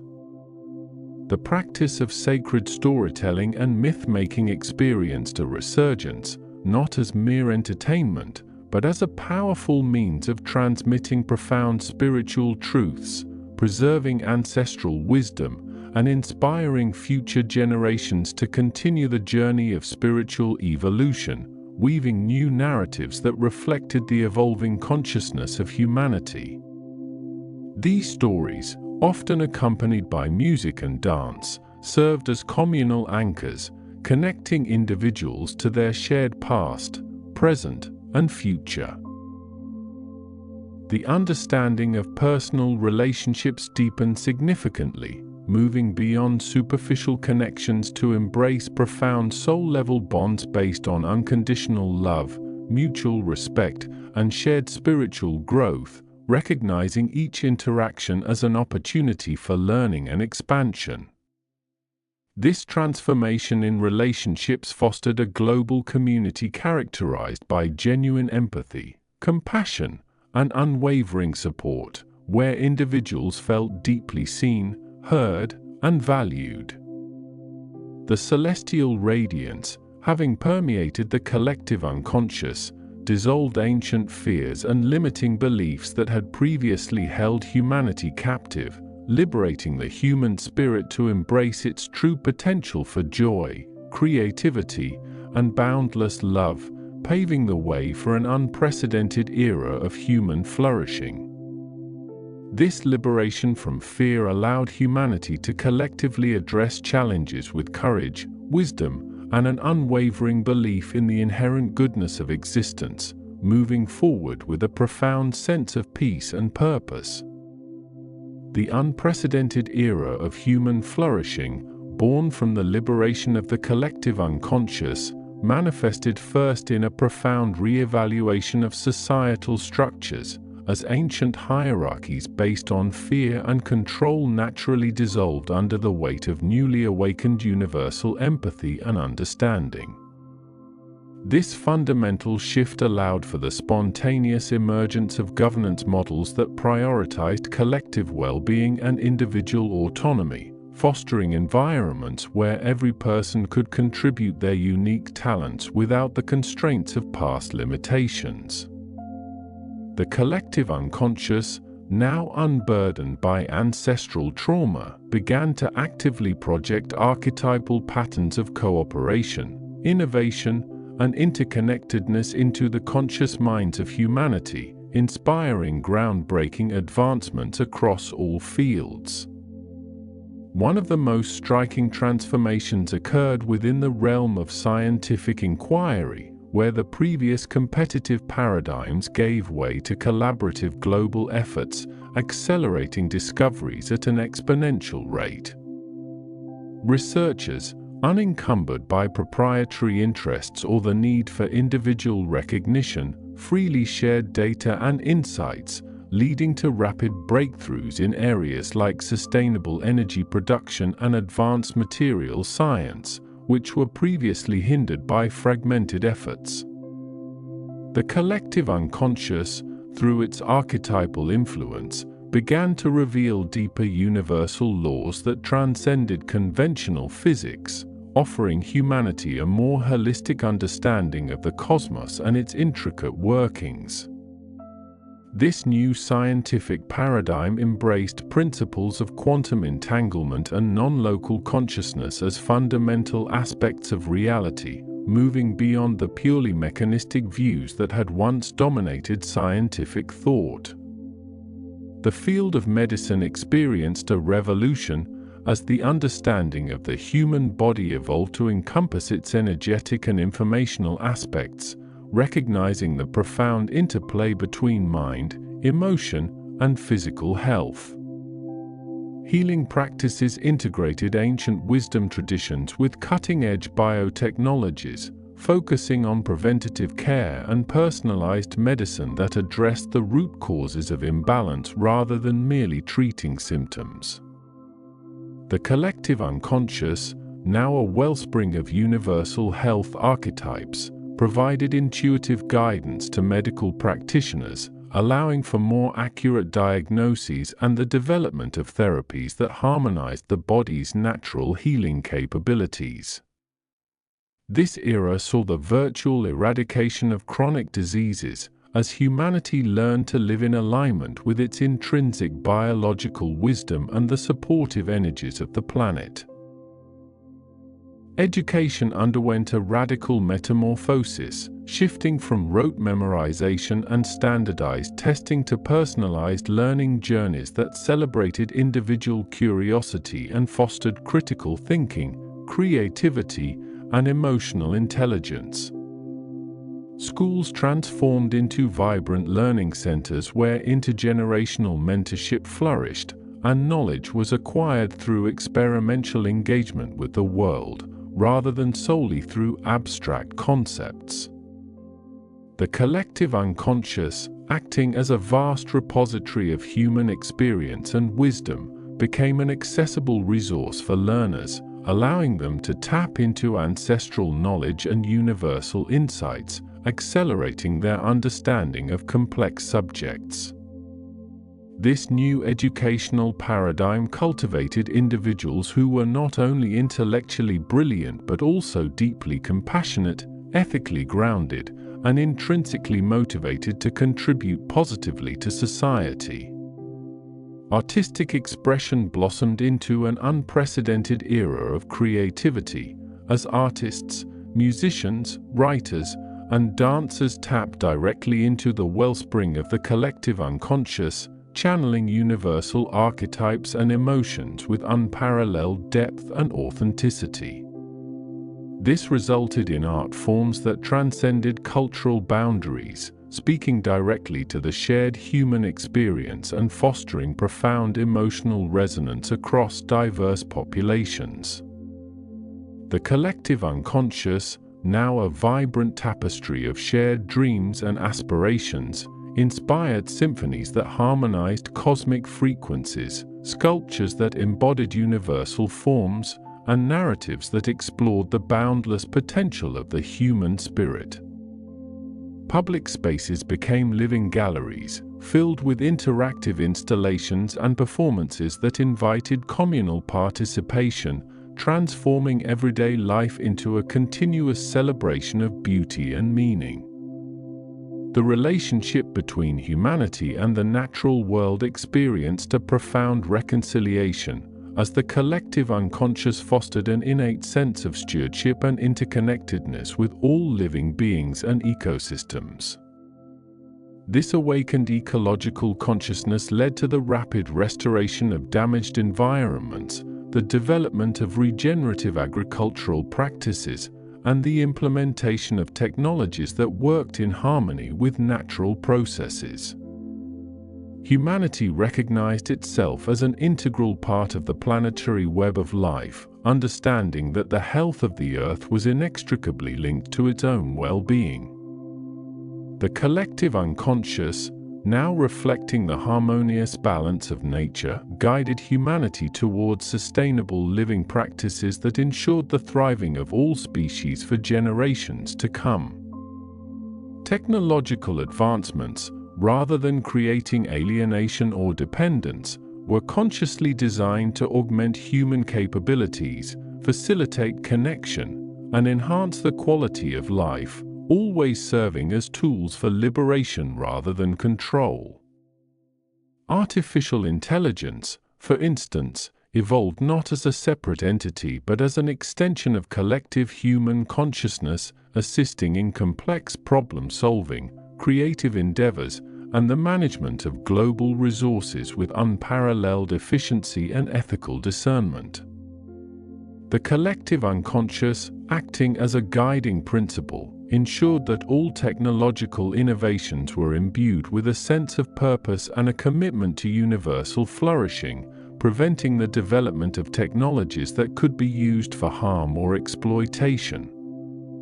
This era saw the emergence of technologies that seamlessly integrated with the human experience, enhancing intuition, empathy, and cognitive abilities without diminishing the essence of being human.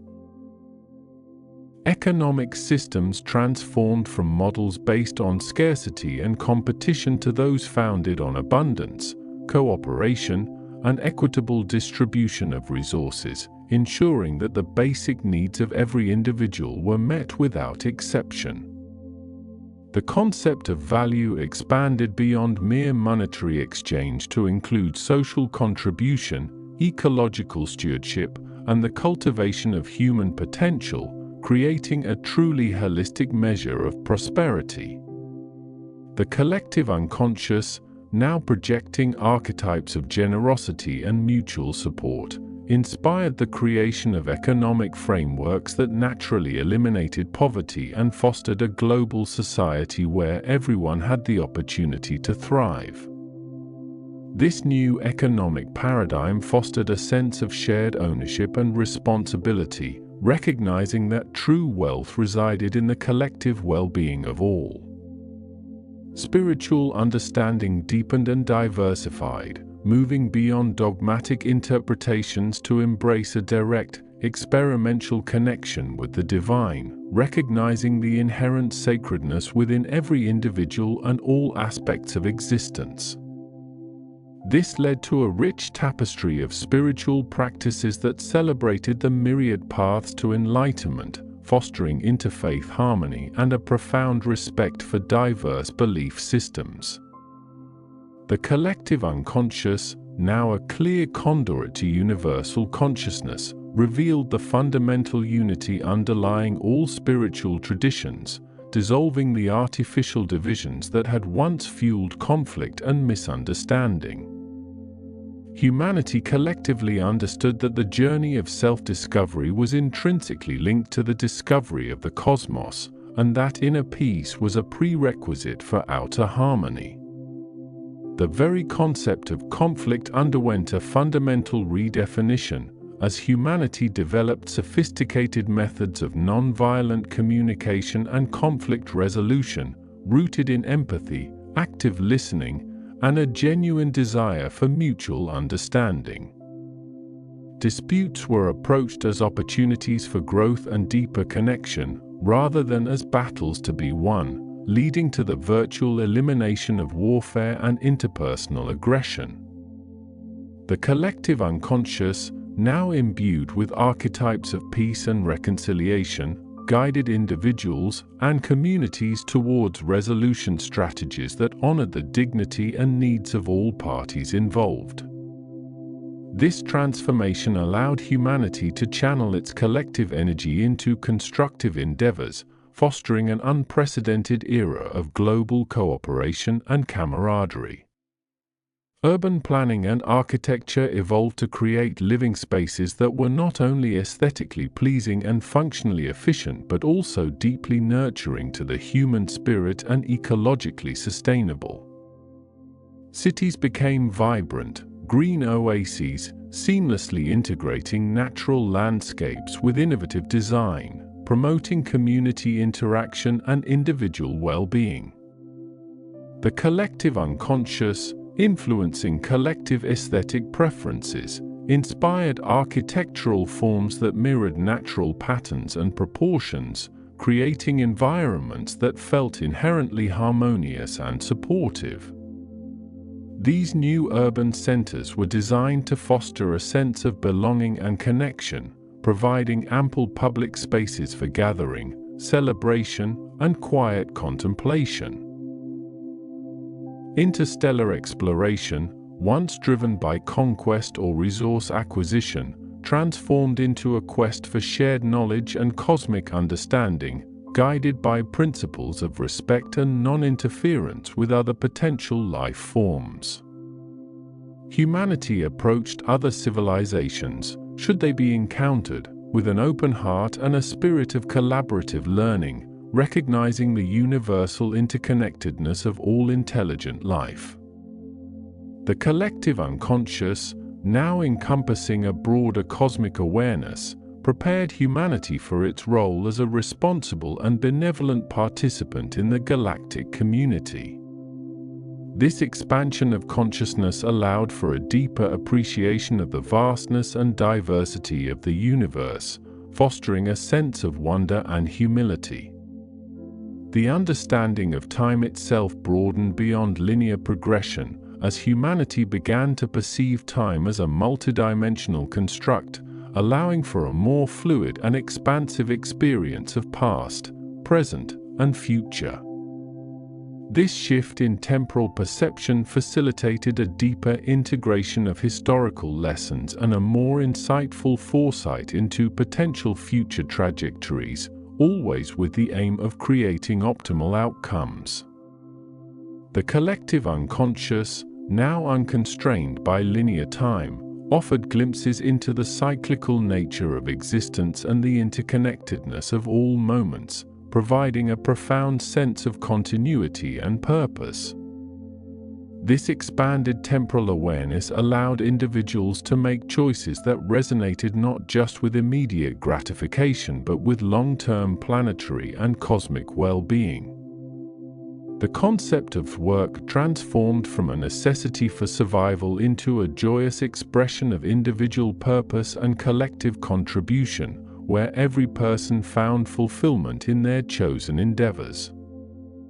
Automation handled repetitive tasks, freeing human creativity and ingenuity to focus on innovation, artistic creation, and service to others. The collective unconscious, now projecting archetypes of meaningful labor and intrinsic motivation, inspired individuals to pursue passions that enriched both their own lives and the lives of those around them. This new paradigm of work fostered a society where every contribution was valued, and the distinction between a labor and leisure blurred into a seamless flow of purposeful activity. Family structures evolved to embrace diverse forms, all united by principles of unconditional love, mutual respect, and shared growth, moving beyond traditional constraints to create nurturing environments for every individual. The raising of children became a collective responsibility, with communities providing extensive support systems that ensured every child received optimal care, education, and emotional development. The collective unconscious, now reflecting universal patterns of unconditional love and nurturing, inspired family dynamics that fostered emotional security, resilience, and a strong sense of belonging for all members. This communal approach to child rearing cultivated a generation of individuals who were emotionally intelligent, socially conscious, and deeply connected to their communities. The pursuit of knowledge became an intrinsic joy, not merely a means to an end, as humanity recognized that understanding the universe and oneself was the most profound and fulfilling endeavor. Libraries and knowledge centers transformed into interactive, multisensory experiences, offering access to the entirety of human wisdom and beyond, through direct mental interface. The collective unconscious, now an open-source library of universal information, allowed individuals to instantly access vast amounts of data and insights, fostering an unprecedented era of intellectual curiosity and continuous learning. This direct access to knowledge empowered individuals to become lifelong learners, constantly expanding their understanding of the world and their place within it. The very nature of communication deepened, moving beyond spoken language to include telepathic resonance and empathetic understanding, allowing for a richer and more nuanced exchange of ideas and emotions. Misunderstandings diminished significantly, as intentions became transparent and genuine connection flourished between individuals and groups.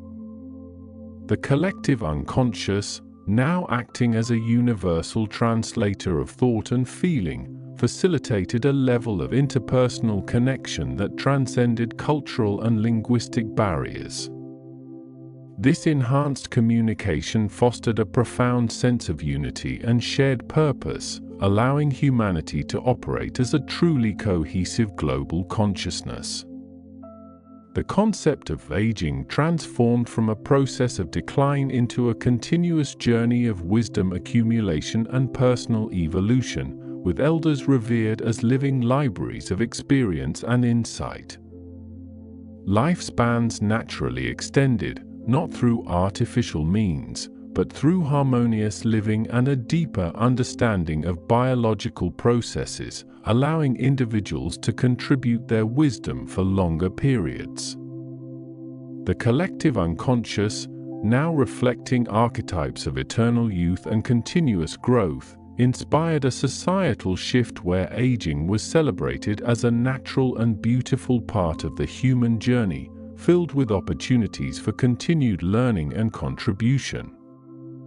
This reverence for elders ensured that accumulated wisdom was passed down effectively, enriching successive generations.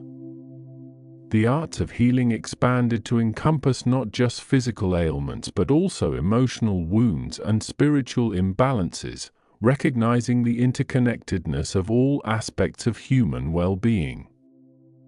Therapies integrated sound, light, frequency, and intention, working with the body's subtle energy fields to restore harmony and vitality. The collective unconscious, now a reservoir of universal healing archetypes, guided practitioners to develop holistic approaches that address the root causes of suffering, fostering profound and lasting transformations. This comprehensive approach to healing ensured that individuals not only recovered from illness but also achieved a state of optimal well-being and spiritual alignment. Global travel became an enriching experience of cultural exchange and mutual appreciation, rather than a mere movement from one place to another, with every journey fostering deeper understanding and connection between diverse peoples. Infrastructure for travel was designed to be ecologically neutral and seamlessly integrated, enhancing the experience of exploration without environmental impact. The collective unconscious, now projecting archetypes of global citizenship and interconnectedness, inspired individuals to travel with an open heart and a desire to learn from different cultures, fostering a profound sense of global family. This era of conscious travel transformed the planet into a tapestry of interconnected communities, celebrating diversity while recognizing universal unity.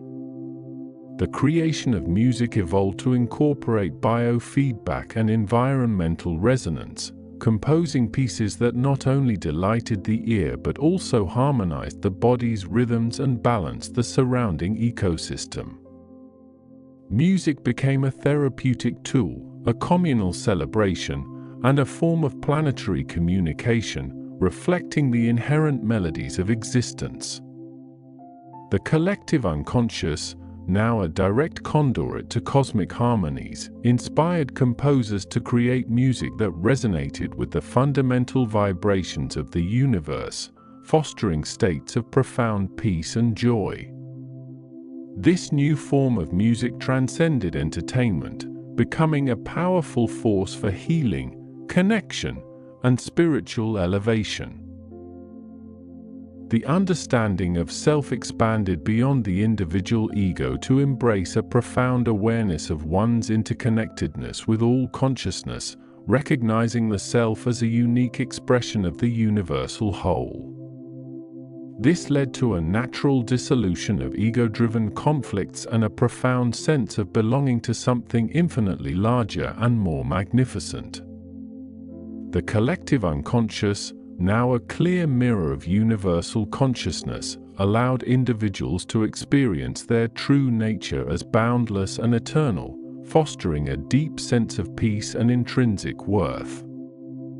This profound self-realization liberated humanity from the anxieties of individuality, allowing for a joyful embrace of collective identity.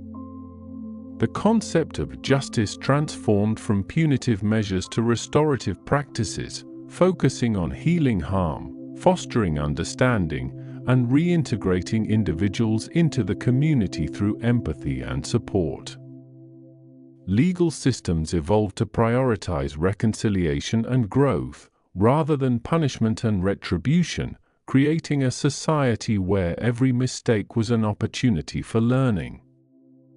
The collective unconscious, now embodying archetypes of compassion and forgiveness, guided the development of justice systems that aim to restore balance and well-being for all parties involved.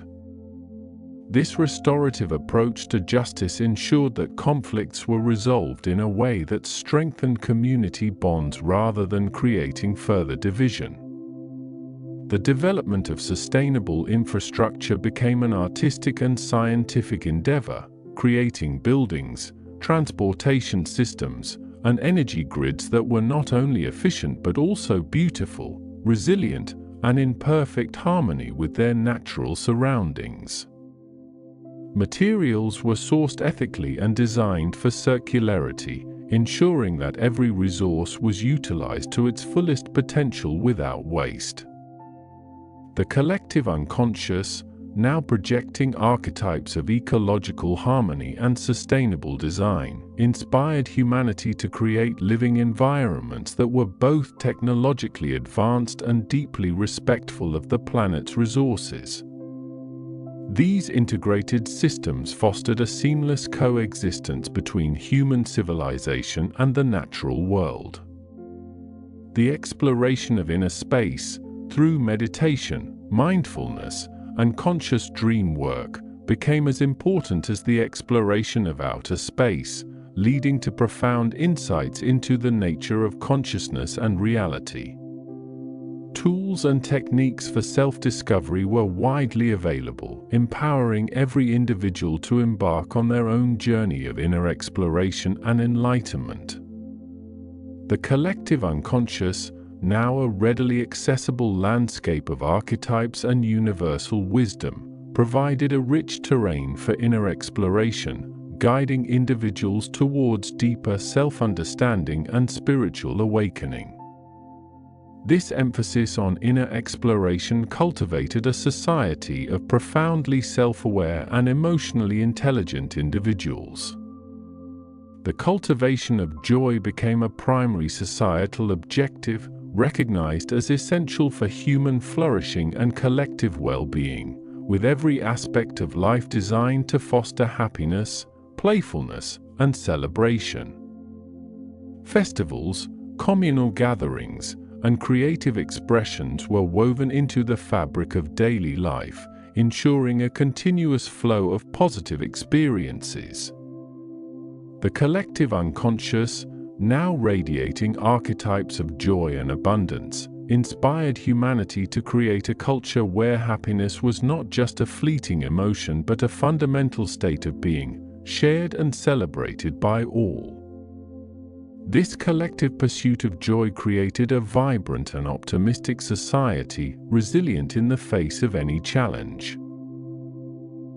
The understanding of death itself transformed from a source of fear into a natural and sacred transition, viewed as a continuation of the soul's journey and an integral part of the cosmic cycle of existence.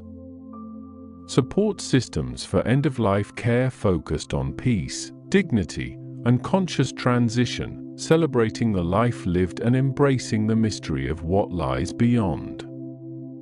The collective unconscious, now revealing archetypes of eternal life and cyclical existence, offered comfort and understanding regarding the transition of death, dissolving ancient fears and fostering a sense of continuity. This profound shift allowed individuals to live their lives more fully, unburdened by the dread of an ultimate end.